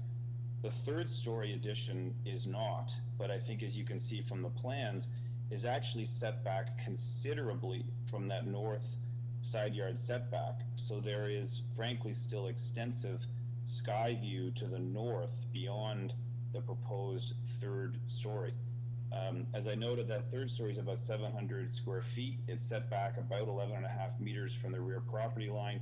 It means that it's actually in fact under a 45-degree angular plane from the rear property line, which is a very typical test in terms of ensuring appropriate light impacts, view, etc. There's no variance for the balconies. There are 2 windows which both go to home offices. I actually think it's very sensitively designed to fit in. The one speaker asked you to look at the picture from the street. The slide before that, in fact, shows you ultimately how the proposal will be viewed from the street, from that same angle. And as you can see, that proposed 3rd-story addition, the 700 square feet, is barely visible. So it's not a looming monolith, it's not an office tower or anything has been suggested to you. I would respectfully say it's in fact quite a sensitively designed 3rd-story addition that's behind the roof line and then stepped back from the north and stepped back importantly from the rear to minimize those types of impacts, as you can see on the elevation there. So I actually think it's a sensitive proposal. I think it's one that is in keeping with the neighborhood. It's allowing this existing, frankly, beautiful house to be repurposed for the family. And the numbers, I won't go through them. The numbers that were provided in the presentation by Mr. Wengel's office are just a sprinkling of the FSIs in the neighborhood. So the 0.78, frankly, fits within the range. But as I always say to the committee, that range doesn't end the discussion about FSI. It's about how that FSI is deployed on the site. And this is a case where I would urge the committee to look at how it's been deployed, to see how it fits in, and it's going to allow a family to have appropriate living conditions as well as home office opportunities as we move forward in the pandemic. So I think it's also appropriate and desirable for the use of the land as well. So I'm happy to answer any questions, but I would just urge a careful review of the plans just to see how that 3rd floor has been positioned, because it's not a monolith. And so if the committee saw fit to approve it with a condition to ensure that that 3rd floor was restricted, I think that would be an entirely appropriate condition to ensure that this design is implemented. Thank you, Madam Chair. Thank you. Any questions, panel members? Mr. Nipfel and then Ms. Hayes. Mr. Bronskill, I have in my notes that the owner at, I believe it's number 51, had raised concerns about preservation of the mature tree that is in front of the building. Am I correct that your change to variance 6 to 4.24 for the front yard setback, so that's a greater setback, is that in response to this concern for the tree? Are you setting the building back further to allow for the safety of that existing tree? Yes, Mr. Chair, that's my understanding. Page 3 of the presentation materials now shows that setback of 4.24. It shows the location of the existing tree. My understanding is that keeps then an appropriate tree protection zone. You can see where the sidewalk bends out around it. You saw that, I think, in the photo from the street as well. So my understanding is that enables then an appropriate tree protection zone around that tree, sir. Thank you. Ms. Hayes? Thank you. With respect to the front yard setback and specifically the portico that is being proposed, from a character perspective, is there anything similar in terms of, aligning with what are the front views and front facades and streetscape and setbacks on that street? That's a good question through you, Madam Chair.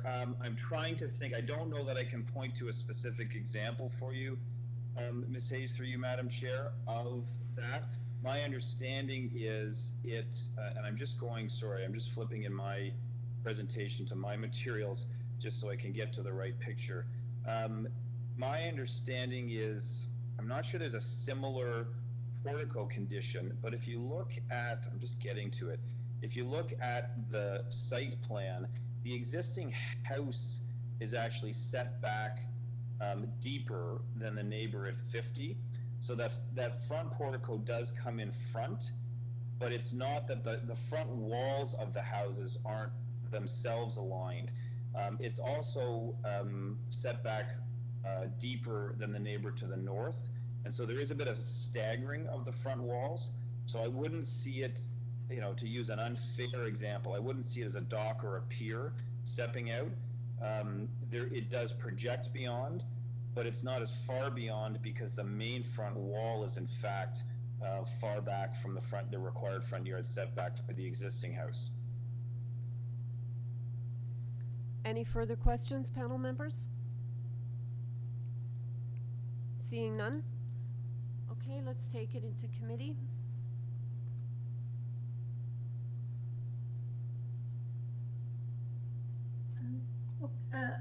We in committee, so can I just start? My feeling is that if any decision going to be made or approval, that's to tie to the revised plans.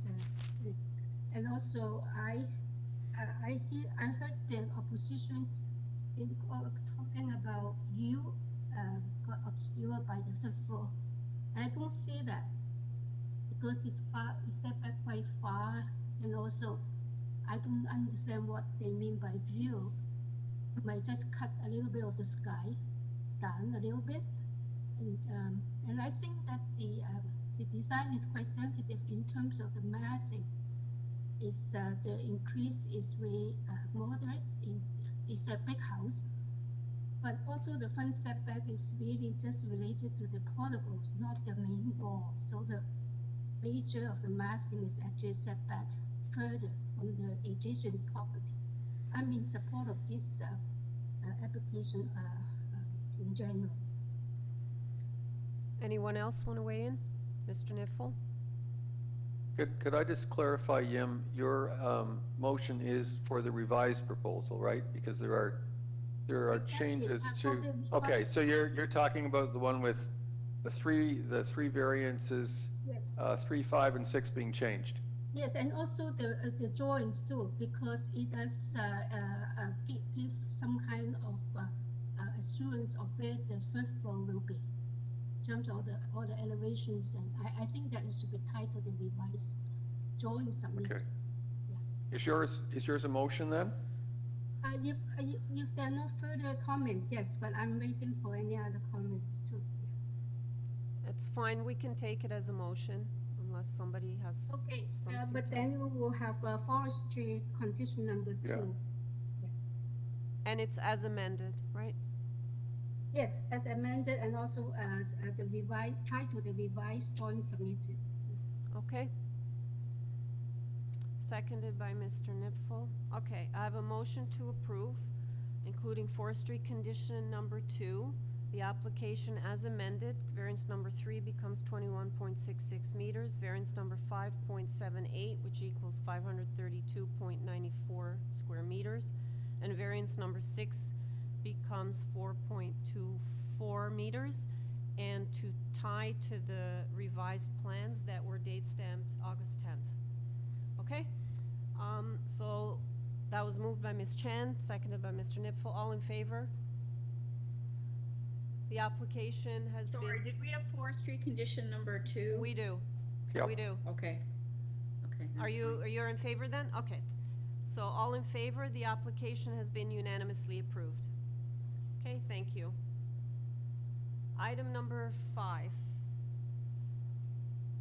20 O'Leary Avenue. We have before us a copy of the plan of survey, site plan, floor plans, and elevations. We have email correspondence from Transportation Services, right-of-way management. They have no concerns. We have 15 form letters in support from a number of residents on O'Leary Avenue, as well as 118 Holland Park Avenue. Do I have the agent on the line? Yes, my name is Hafiz Sajidina, representing for 20 O'Leary. Thank you. Panel members, I don't think we need a presentation on this. Do any of you have any questions? Seeing none? Okay, Mr. Sajidina, we've read the materials. The committee are ready to take it into committee for a decision. Is there anything you want to add that's not in the submissions before we make a decision? No, I'm good. Great. All right, panel members.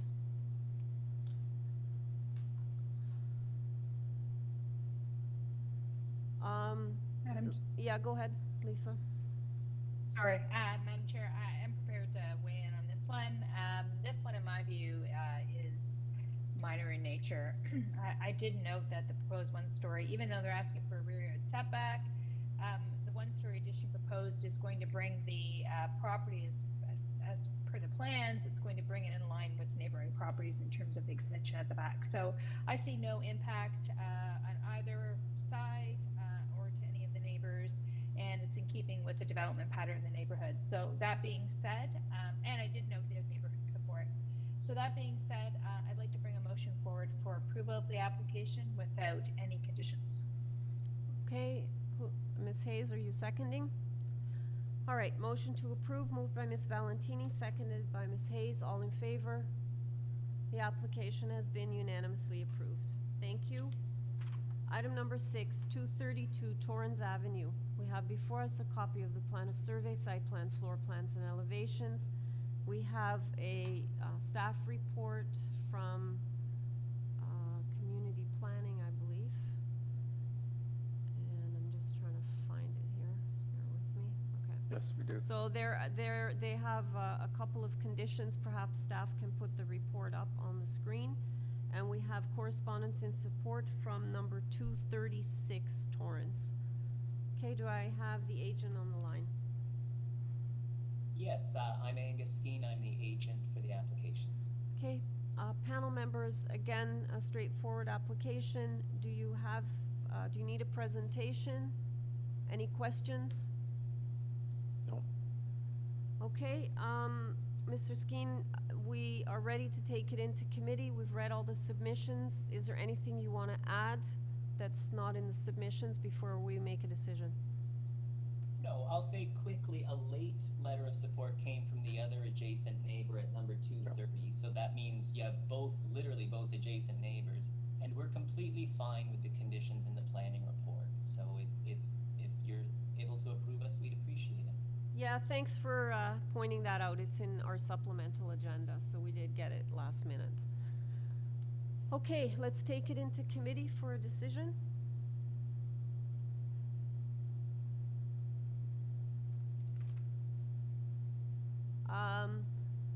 I don't know, Carl and Joanne, you both had your hands up at the same time. Okay, Joanne, go first. Okay, thanks, Carl. I think that this application, with the planning condition in terms of tying it to plans to ensure that the length and depth variance are clearly constrained with respect to what is being permitted. I think it is appropriate, and I think it meets the 4 tests, and I would be prepared to move a motion to support the application subject to the planning conditions. And that would be my motion if my colleagues have no further comment. Okay, Ms. Yim, are you seconding? Or Ms. Chan, sorry? Yeah, okay. Yes, I just want to add the comment that it was good to get the both neighbors to support too. I agree with Joanne. Okay, I have a motion to approve, moved by Ms. Hayes, seconded by Ms. Chan, including the condition from planning in the August 11th report. All in favor? Okay, your application has been unanimously approved. Next item, 56 Coleridge Avenue. We have before us a copy of the plan of survey, site plan, floor plans, and elevations, 2 photographs of the existing laneway, a previous decision by committee affecting the property, correspondence in response to objections submitted by the agent, digital rendering of the laneway also submitted by the agent.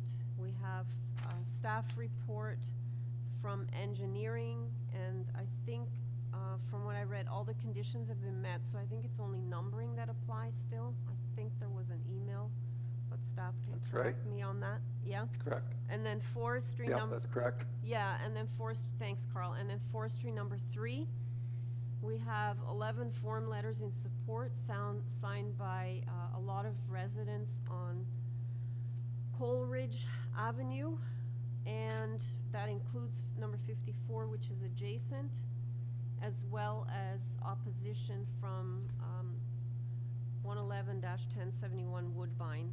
Okay, do I have the agent on the line? Hello. Yes. Good morning, committee. My name is Gabriel Guiducci. I'm the agent and the designer of this project. Okay, panel members, it's only one variance. I don't think we need a presentation. Ms. Chan, you have a question? Yes, I do. Go ahead. Oh, okay, I just want to know the only variance you have is it triggered by the existing condition or by the new addition? Because I think you have got an existing garage, so the coverage is actually a existing condition, isn't it? Yes, to some extent it is. Obviously, it's slightly greater than what we have with the existing garage. But the way I like to put this application is that if I were to build an actual two-car garage at the back, we would probably be running through a very similar variance. Yeah, so we meet all the the standards when it comes down to a laneway suite. But yes, the coverage in this neighborhood is quite low, I might say, given some standards of city development and planning and zoning bylaws. But yes, you are fairly correct on that. Thank you very much, because it is actually a good education to myself, because I know that the new laneway suite, if it's only just laneway suite, not a garage, it will not increase the be counted as a coverage calculation. But since you have a garage, I think it's triggered by the existing condition. That's Yeah, actually, yeah, there's a little fault actually in the bylaws that has been caught and has not been caught by plan examiners. Matter of fact, one of our neighbors actually have managed to build a laneway suite without any variances. We're still questioning how does that happen, given the density on that site. However, we cannot speak for that particular application because there was no committee variances or any application in front of the committee. But there is a part of the bylaw that has been sort of discovered as we're moving along with these laneway suite development, that for zonings outside of the R zone, so RDRMs, the actual laneway suite guidelines and speak for coverage, unfortunately does not cover our RM zone. So we would have to consider that structure in the calculation of coverage. In the R zone laneway suite coverage, it is not calculated in the coverage, in the lot coverage calculation. So it's something I think the city might be under appeal on that. I can't speak for it. I don't think there's any documents out there that I can kind of refer you to, but from the rumors and conversations I have with many plan examiners, that's probably what would happen ultimately to the bylaw. Thank you so much. Yeah. Yeah, I know. Thank you so much. Okay. Any other, Ms. Hayes? So there's no setback no setback variances necessary for this proposal? It's going No. lot line to lot line? Correct. As mentioned, all the site specifics for laneway suite have been met. The only one that we cannot meet is the coverage. And by the way, I just wanted to mention them 58, our neighbor on the north side, has given us a verbal okay. I don't know if this can be going on records, but I'm just, I feel like I should put that out there because my neighbor, So although your garage is now large, the proposed laneway suite is now quite a bit larger than what's currently there. In terms of lot coverage, it looks like 54 because the house goes much further back than yours. Do you know what the lot coverage is of 54? I would think that theirs is even less than what you're proposing. Would I be accurate in that observation? Yeah, very good eye. I don't have that information. I can maybe try to interpolate that information if you want to allow me a couple of minutes. A visual. It's a good eye on that. It definitely visually looks like they probably have a very similar coverage on the land. So your submission is the lot coverage is not unprecedented? I can't say. Yeah, probably it kind of exists. It's a fairly dense site and neighborhood.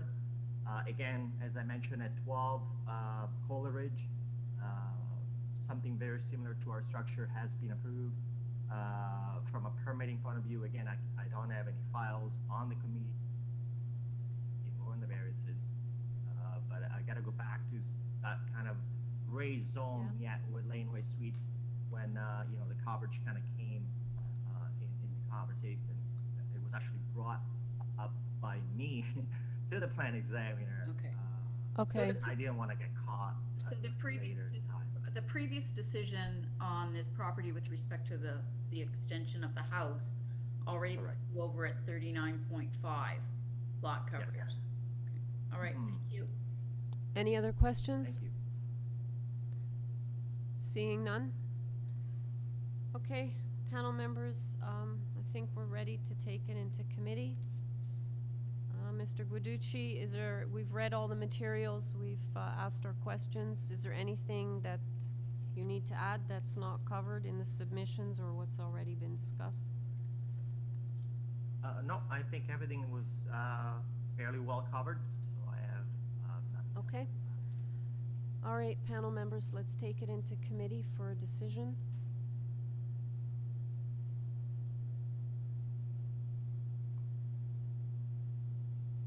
Mr. Nipfel? Madam Chairman, I think this is a relatively sensitive intensification. I'm thank the applicant for identifying that 58 was also in support, because I was going to ask that. It looks to me from the drawings that are submitted, just eyeballing it, that your coverage is actually less than 54, and it appears to be very close to 58. So I don't think that the coverage is out of line with what's going on in the immediate neighborhood. I think the way in which the suite has been designed is quite reasonable, and I think it reflects neighborhood pattern and conditions. I'd like to therefore move approval of the application subject to, there's a development engineering condition, and as the chairman indicated earlier, it deals only with numbering because the other previous conditions have been met. Forestry condition number 3, and subject to those conditions, I recommend approval of the application. Okay, so motion to approve, moved by Mr. Nipfel, seconded by Ms. Chan, with the conditions outlined by Mr. Nipfel. All in favor? Okay, the application has been unanimously approved. I'd like to take a 5-minute break until 11:05. So we'll be back in 5 minutes.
Okay, it's okay if. Oh, maybe not. Well, I only need two.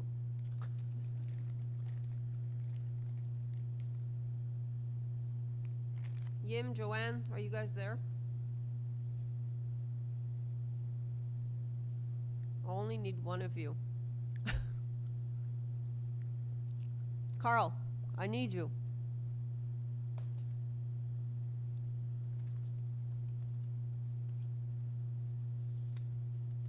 Excellent. Okay. The next item is item number 8, 25 Nicholas Avenue.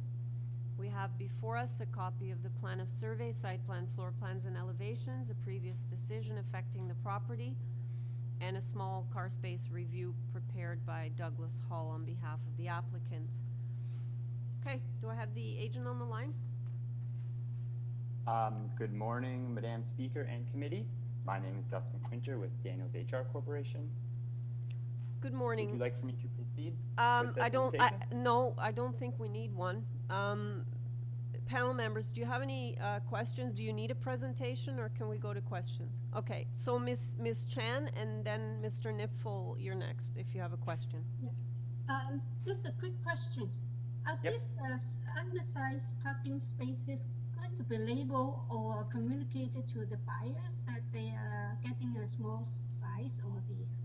Yep, this will be communicated to the purchasers, as well as the spaces will have signs that say small cars parking space, and any obstructions will have yellow paint covering them as well to ensure no one dings a door. Oh, okay, yeah. But you're only asking the size in terms of the dimensions, but the height will meet the minimum height, right? The clearance. Yeah, it's just for vertical obstructions. Yeah, thank you. Mr. Nipfel, did you have a question?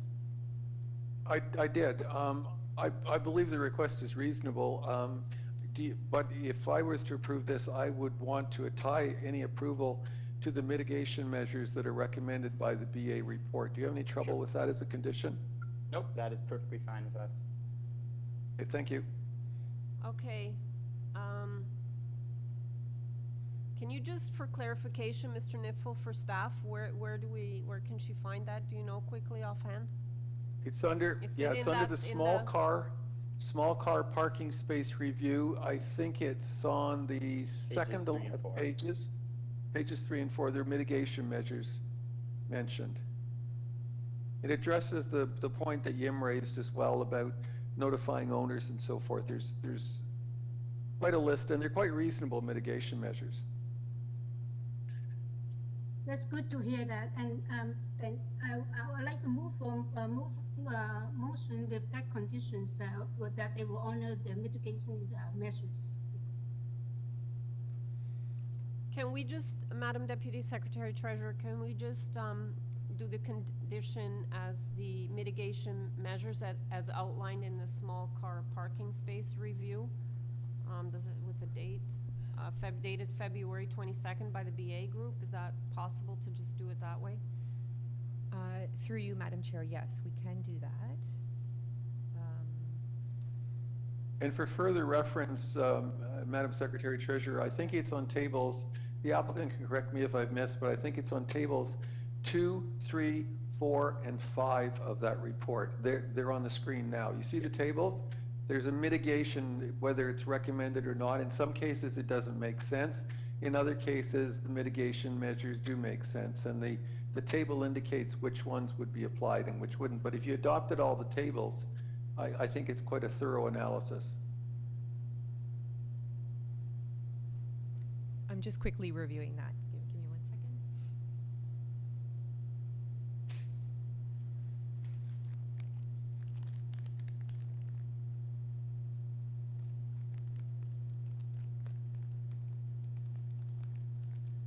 Actually, I'm wrong. You need to add table 6 as well, I believe. But if we put the condition as the mitigation measures as stated in the BA report dated Feb 22nd, would that not cover it? Or do we need to be specific about the tables?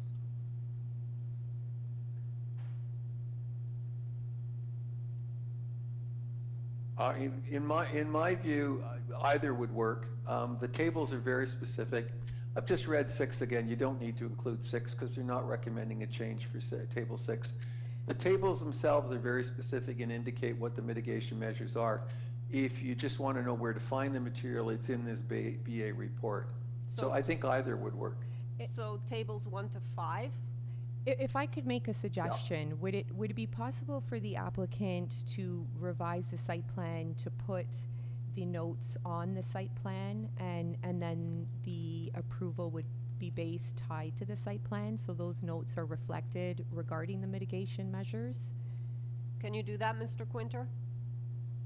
I could do that, yes.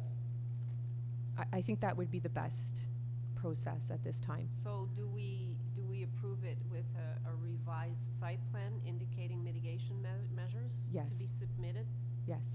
Okay. Okay, Mr. Nipfel, so does that work for you that way then? Sure, as long as the mitigation measures are a condition, that's terrific. Okay. So was that a motion then, or? Yes, okay, yeah, I did put a motion forth, but then I revise my motion with that change, that they will have to submit a site plan with notes that indicating the mitigation measures. Okay, so I have a motion to approve the application with a revised site plan to be submitted by the applicant that indicates the mitigation measures as outlined in the BA report dated Feb 22nd. Moved by Ms. Chan, seconded by Mr. Nipfel. All right, all in favor? Application's been approved with that condition.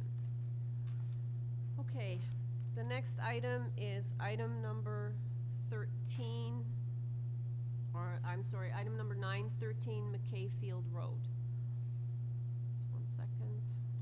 All right, we have before us a copy of the plan of survey, site plan, floor plans, and elevations, revised plans submitted by Mr. Smith, the applicant, as well as a covering letter, previous decision affecting the property, email correspondence from the applicant. We have a staff report from forestry asking for condition number 3. 10 form letters in support signed by 86, 89, 98, 108, and 116 Roosevelt Road, 12, 23, and 29 McKayfield Road, as well as 11 Bassfield Road. I think, if I'm not mistaken, just let me go to the sub. I think the Bassfield Road, I think he rescinded his letter. I can't remember, but we got a second. Is that correct? Yeah. 11 Bassfield rescinded their first letter. We have correspondence in opposition from 15, 12, 11, 16, and 17 McKayfield Road. Okay, do I have the agent on the line? Sorry, through you, Madam Chair. Hey, one sec.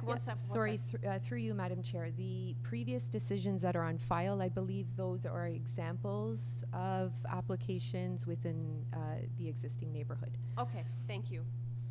Okay, sorry about that, Mr. Smith. Go ahead. No problem at all. Thank you for the clarification.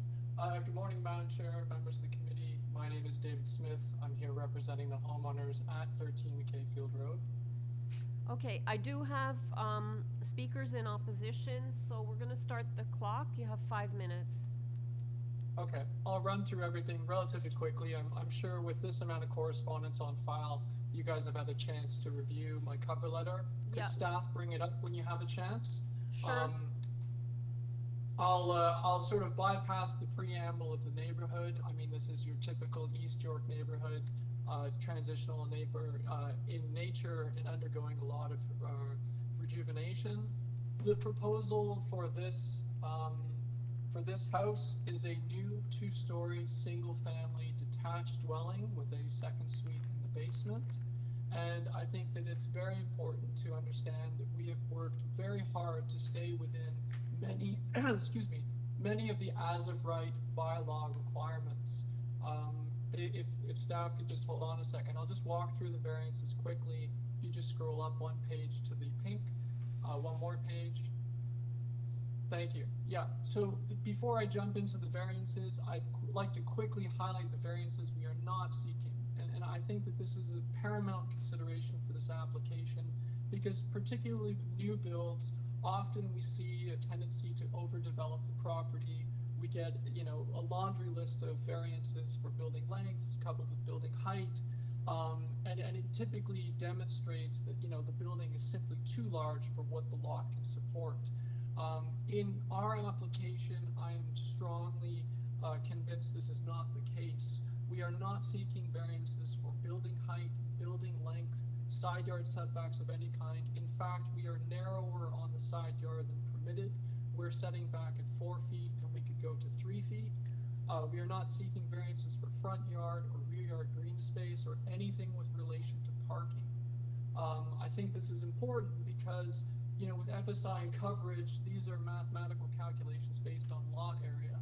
And the demonstration that we are not seeking these variances, as far as I'm concerned, is proof that the lot can support this type of development without concern of overdevelopment. So let me just quickly walk through the 4 variances that we are seeking. If staff could just scroll down the page. The first 2, as far as I'm concerned, should be considered quite minor. One is with regards to a small canopy that wraps around the north side of the building, as shown in pink. We're looking for about a 29 centimeter variance to the bylaw. We can afford to set it in 2 feet, but the bylaw asks for 3 feet. This is obviously to provide a bit of protection for anybody accessing the side of the building. To the north of this is a driveway on number 50 MCKAYFIELD Road, so we don't think this is a huge imposition on the lot or the neighbors. Again, only the pink area is in relation to this variance. The next variance that I'd like to speak to is the bay window variance, which is again shown in pink.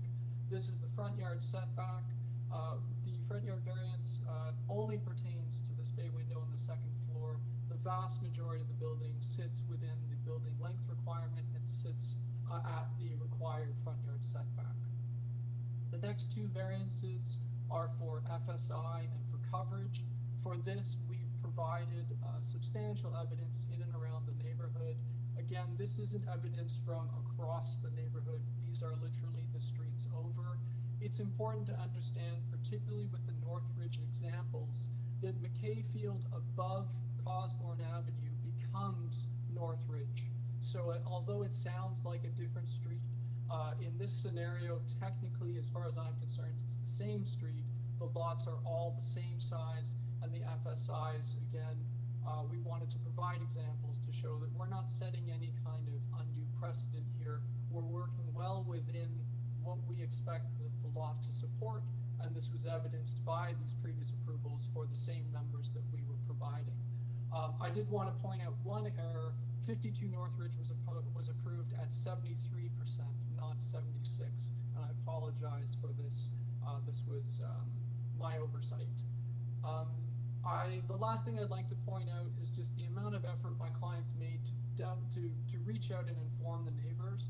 Obviously, there's opposition on this call, and we'll get to this, but they started months in advance, on top of COVID, on top of lockdowns, and dealing with a very young child, tried to get out there and get people informed. There's a certain amount of neighborhood politics that has gone on with the opposition, but that's all I'll say to that. I think that they did a great job, and I think that's evidenced with the number of letters of support that we did get. The last point is, obviously, there are no staff reports on file raising any concerns or recommendations with regards to the variances. I'll leave it at that because I know I have a chance to rebut to the Great. opposition. Thank you. Do you have Mr. Hung or Sabrina Lowe?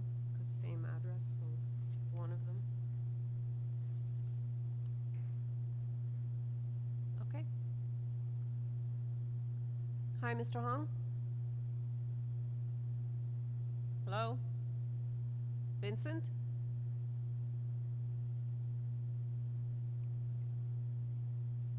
Sabrina? Yes. Hi. Hi. Hi. Hello, can you hear me? I can. Can you identify yourself for the record, please? Hi, Sabrina Lowe, and I'm homeowner at 8 McKayfield Road. Okay, so you're speaking on behalf of yourself and Vincent Hung? Yes. Okay, so the clock starts now. You have 5 minutes. Go ahead. Okay. So I just wanted to state that we also have one young child similar to the 13 McKayfield family. My husband works full-time at home and I do at home part-time. So we do understand the needs of a family of 3 in the COVID times with possible growth in family and home office needs. And our home is a 2-story home. So I'd just like to state that we do support development of a new home and building up, but we do need, sorry, can you hear me? Yep. Okay, but without the need for variances that are a root cause of impacting the quality of the enjoyment, use, and access of surrounding neighbors. I believe the front yard setback and the structure encroachment variances will most likely self-resolve with what I believe is a major variance request for the lot coverage and exceeding the permitted FSI variance by 62%. So the lot coverage and FSI examples provided by the architect are homes on other streets or nearby neighborhoods that don't have the same unique situation as McKayfield, whereby our land is developed where we have a section of our neighbor's property running along our driveway, so that if people were to build close to the property line, would actually restrict vehicle access to our neighbor's garage because the driveway would become too narrow. I feel that the design decisions itself, I believe, is the root cause for the request for the variances, which include lowering the basement, which creates the need for a grade change, which results in the side yard fencing that limits neighbors to self-access to their backyard, dual access to the basement via stairs, which drives increasing the square footage, and the first integral garage on the street that's very large, which is about 11 feet high. This very large integral garage results in a house being pushed back significantly, which causes a looming effect to the neighbors to the north and causes a reduction in the green space in the backyard. I don't believe it's in the best interest of the neighborhood to set the precedence for the FSI variance, which will naturally allow other future homes in the neighborhood to negatively impact the surrounding neighbors, use and enjoyment of the property, which have historically been granted. Which is why I believe there's a good number of us in the neighborhood who are in objection to the variances and are homeowners surrounding 13 McKayfield. And of those who have supported, quite frankly, they were just asked by a family who approached them to sign in support.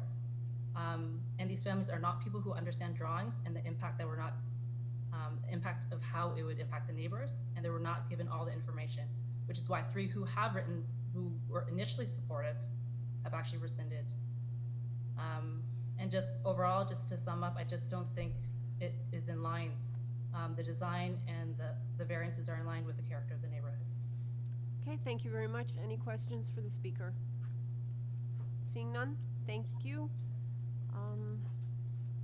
Sandy Evelyn? Hi.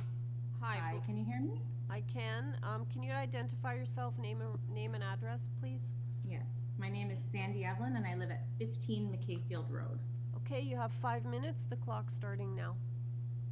My family, including 3 boys, aged 9, 8, and 5, live at 15 McKayfield Road, the property immediately to the north of the subject property under consideration, and one of the properties that will be most adversely impacted should the variances being sought be granted as requested. I would like to clarify some of the comments Mr. Smith writes about in his cover letter regarding informing the neighbors. When we were approached about the proposed build, we were told verbally that they wanted to build a garage and that the house would be moved over, and we would likely have to take down a portion of our fencing and gate during the build. Several important facts, such as the size of the new dwelling and its access impacts, were not mentioned during our conversations and were left for us to discern by reading plans. We were then sent an email with plans for building. We invested over a week to understand how the massing of this home would impact our use and enjoyment of property. We're not trained architects, we're not trained engineers, and simply reading these plans required significant time and attention. Once we understood how large this home would be and how it would impact us, we raised our concerns via email. The response indicated no change or negotiation to the plan proposed. As you can see by the number of rescinded letters of support from several other neighbors, this project was not clearly represented when people were asked to sign letters of support. Mr. Smith suggests that we were excessively consulted and implies consensus was reached. However, this was not the case. From our perspective, what took place was that we were made aware of selective aspects of the plans, which is very different from that of true consultation. Similar concerns were raised by the owners of number 11 McKayfield about the implications of the proposal. The reduced access to their backyard resulting from the planned side yard grade change and extended property line fencing would seriously impede the use and enjoyment of their property, particularly as one of the owners is disabled and faces lifelong mobility challenges. Only a few days before this meeting, they were asked if they would work with the applicants on this fence in return for removing their letter of objection. Throughout this process, they were told that the fencing was a requirement and not able to be addressed. I hope it makes clear that the consultation process was not transparent or in the spirit of compromise and balancing various interests. Mr. Smith states in his cover letter that this is their forever home. However, it is also our forever home, as it is Ed and Karen's forever home at number 11. While some of the variances being sought may be minor, I'm here to express our objection to the overall size and form of the proposal and the significant requested variance to the permitted FSI, which if approved would enable it to be built.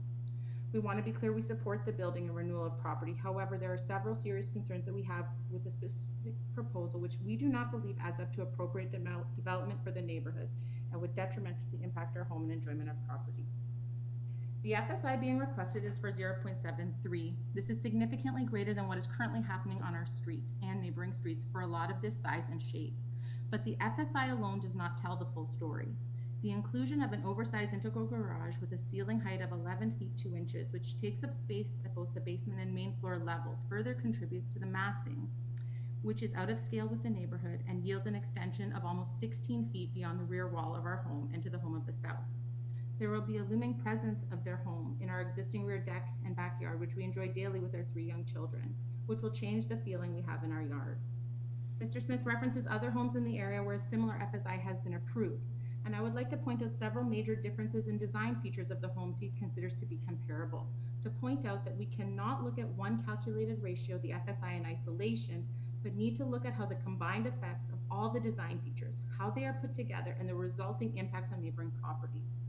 Mr. Smith stretches the definition of the word similar and makes many superficial comparisons in an attempt to support his statement that the characteristics of our proposal echo through the neighborhood and are largely present throughout.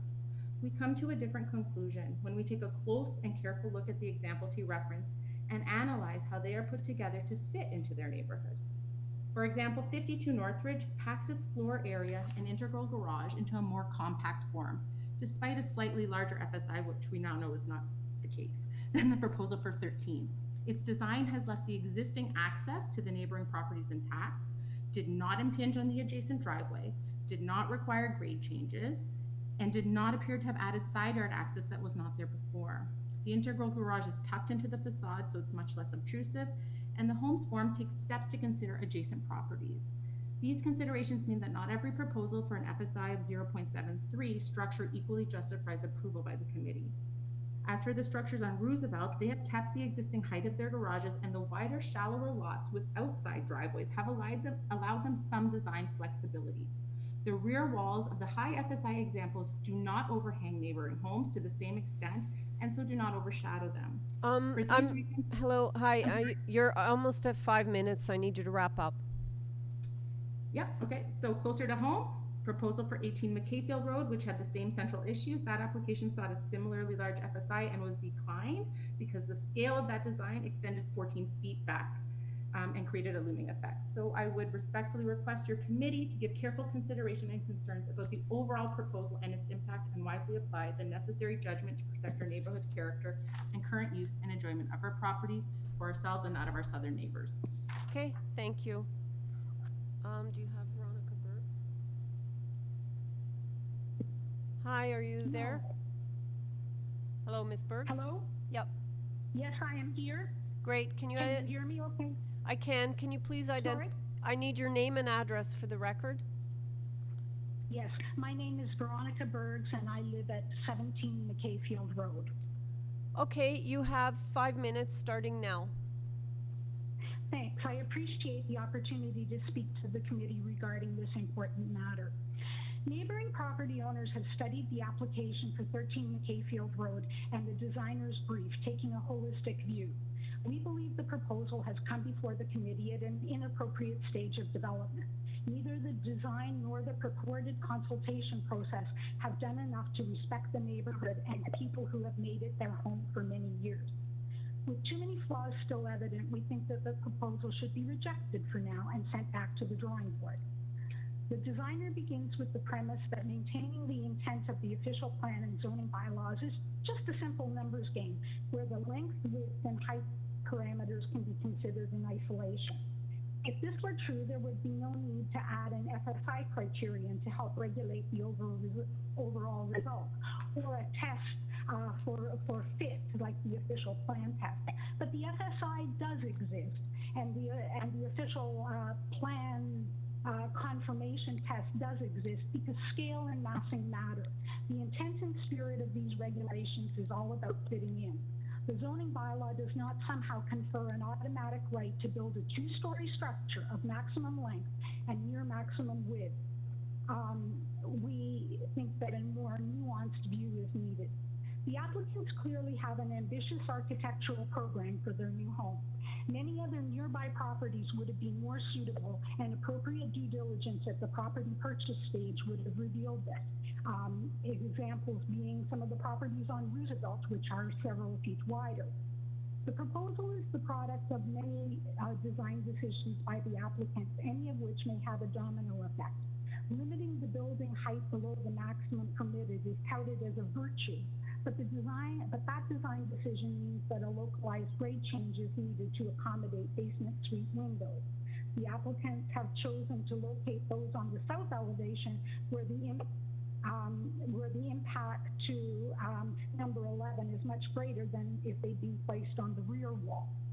Instead of keeping the secondary exit door on the south side, the plan is to move it to the north side, creating new activity there and demanding that the family at number 15 change how they currently use their property.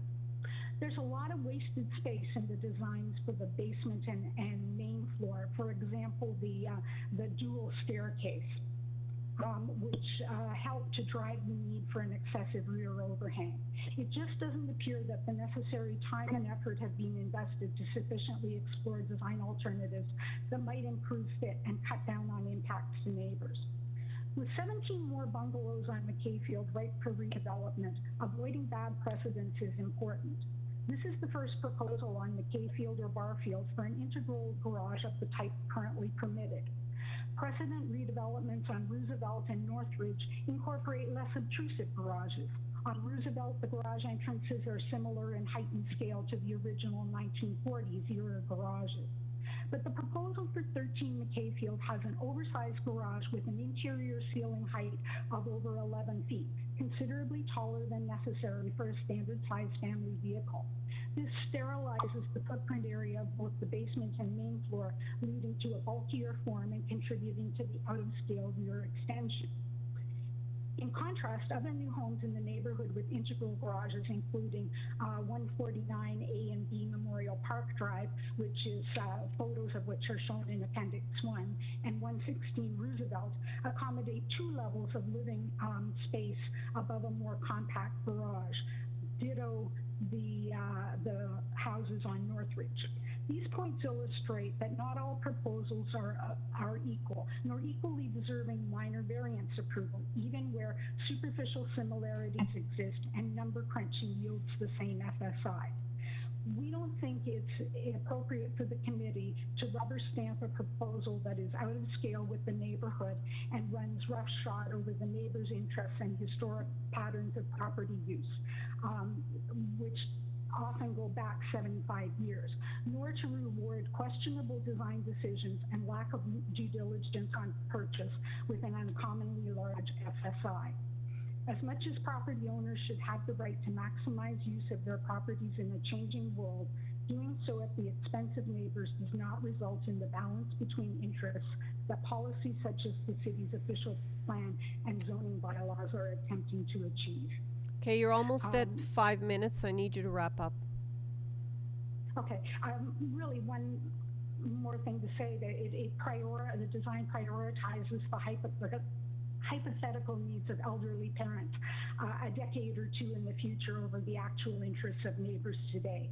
And the brief actually contradicts itself on this design. Like it says, oh, we need to have fewer steps to the main floor, even though that will mean more steps to the basement suite where the elderly parents are supposedly going to reside. Okay. Thank you. Thank you. Mr. Smith, are you there? I am indeed, yes. Okay, can you please respond to the issues raised? You have 5 minutes. Absolutely. So what I heard were concerns with regards to our impact on our adjacent neighbors. This stemmed from a fence that was originally shown on both property lines extending to the front yard. This immediately triggered a negative reaction, and we completely appreciated that. And we revised the fence accordingly and have made it absolutely clear to both the adjacent neighbors at number 11 and the neighbors at number 15 that we are happy to work with them and revise the fence so that their existing use of 13 McKayfield property isn't changed through the development of this building. This was, and I'm sure you read through the objections, this was a big part of a lot of the objections because everybody felt like somehow we were imposing our will on them, when in fact it was just a situation where people have come to be used to using property that is not exactly theirs and are now upset that they can no longer do that. Long story short, to be a good neighbor, we are more than happy to revise the fences. We updated the drawings and submitted these to the committee. They are on file, you have them in front of you, and we had hoped that this would address this concern, but obviously it permeated through a number of the objection letters. With regards to the integral garage comments, all I can say is we are not seeking any variances with regards to the integral garage or parking. This is allowed in the neighborhood, it's evidenced throughout the neighborhood, and as we know, there are bylaws in other zones that prevent accessing vehicle parking through the main wall. So if this was something that the official plan or zoning bylaws had wanted to prevent from being developed in this neighborhood, we would be seeking a variance to that effect. In general, with regards to the comments of massing, I won't get into design decisions or the design methodology. I think everybody is allowed to come up with a design that makes the most sense to them as the homeowners and the property developers. But I think, again, it's worth emphasizing the fact that we went to great lengths to work within the as-of-right envelope. This is not something that is seeking to expand in any direction beyond what has already been established by the bylaws. I appreciate that the measuring stick is the existing buildings on the street, which are shallower, but this is development that everybody on the street is allowed to do. I think the examples pulled are completely relevant. They're located just a stone's throw away on the street as well. And I think that in general, the proposal is very sensitive to the existing situation on the street and in the neighborhood as a whole. And I think that fundamentally you can't take a small component of one street and use it as the standard of measure. You know, we have a zone that we reference that is multiple streets. The fabric of a neighborhood is multiple streets. It is not one street and a series of 7 houses that dictate what is appropriate. Beyond that, I think that I'll be happy to answer any questions. Ms. Chan? Yes, a small question for the FSI. Is the integral garage included in the calculation? No, it's been removed. It's been removed. Okay, thank you. Yeah. Any other questions, panel members? Ms. Hayes, and then Ms. Valentini.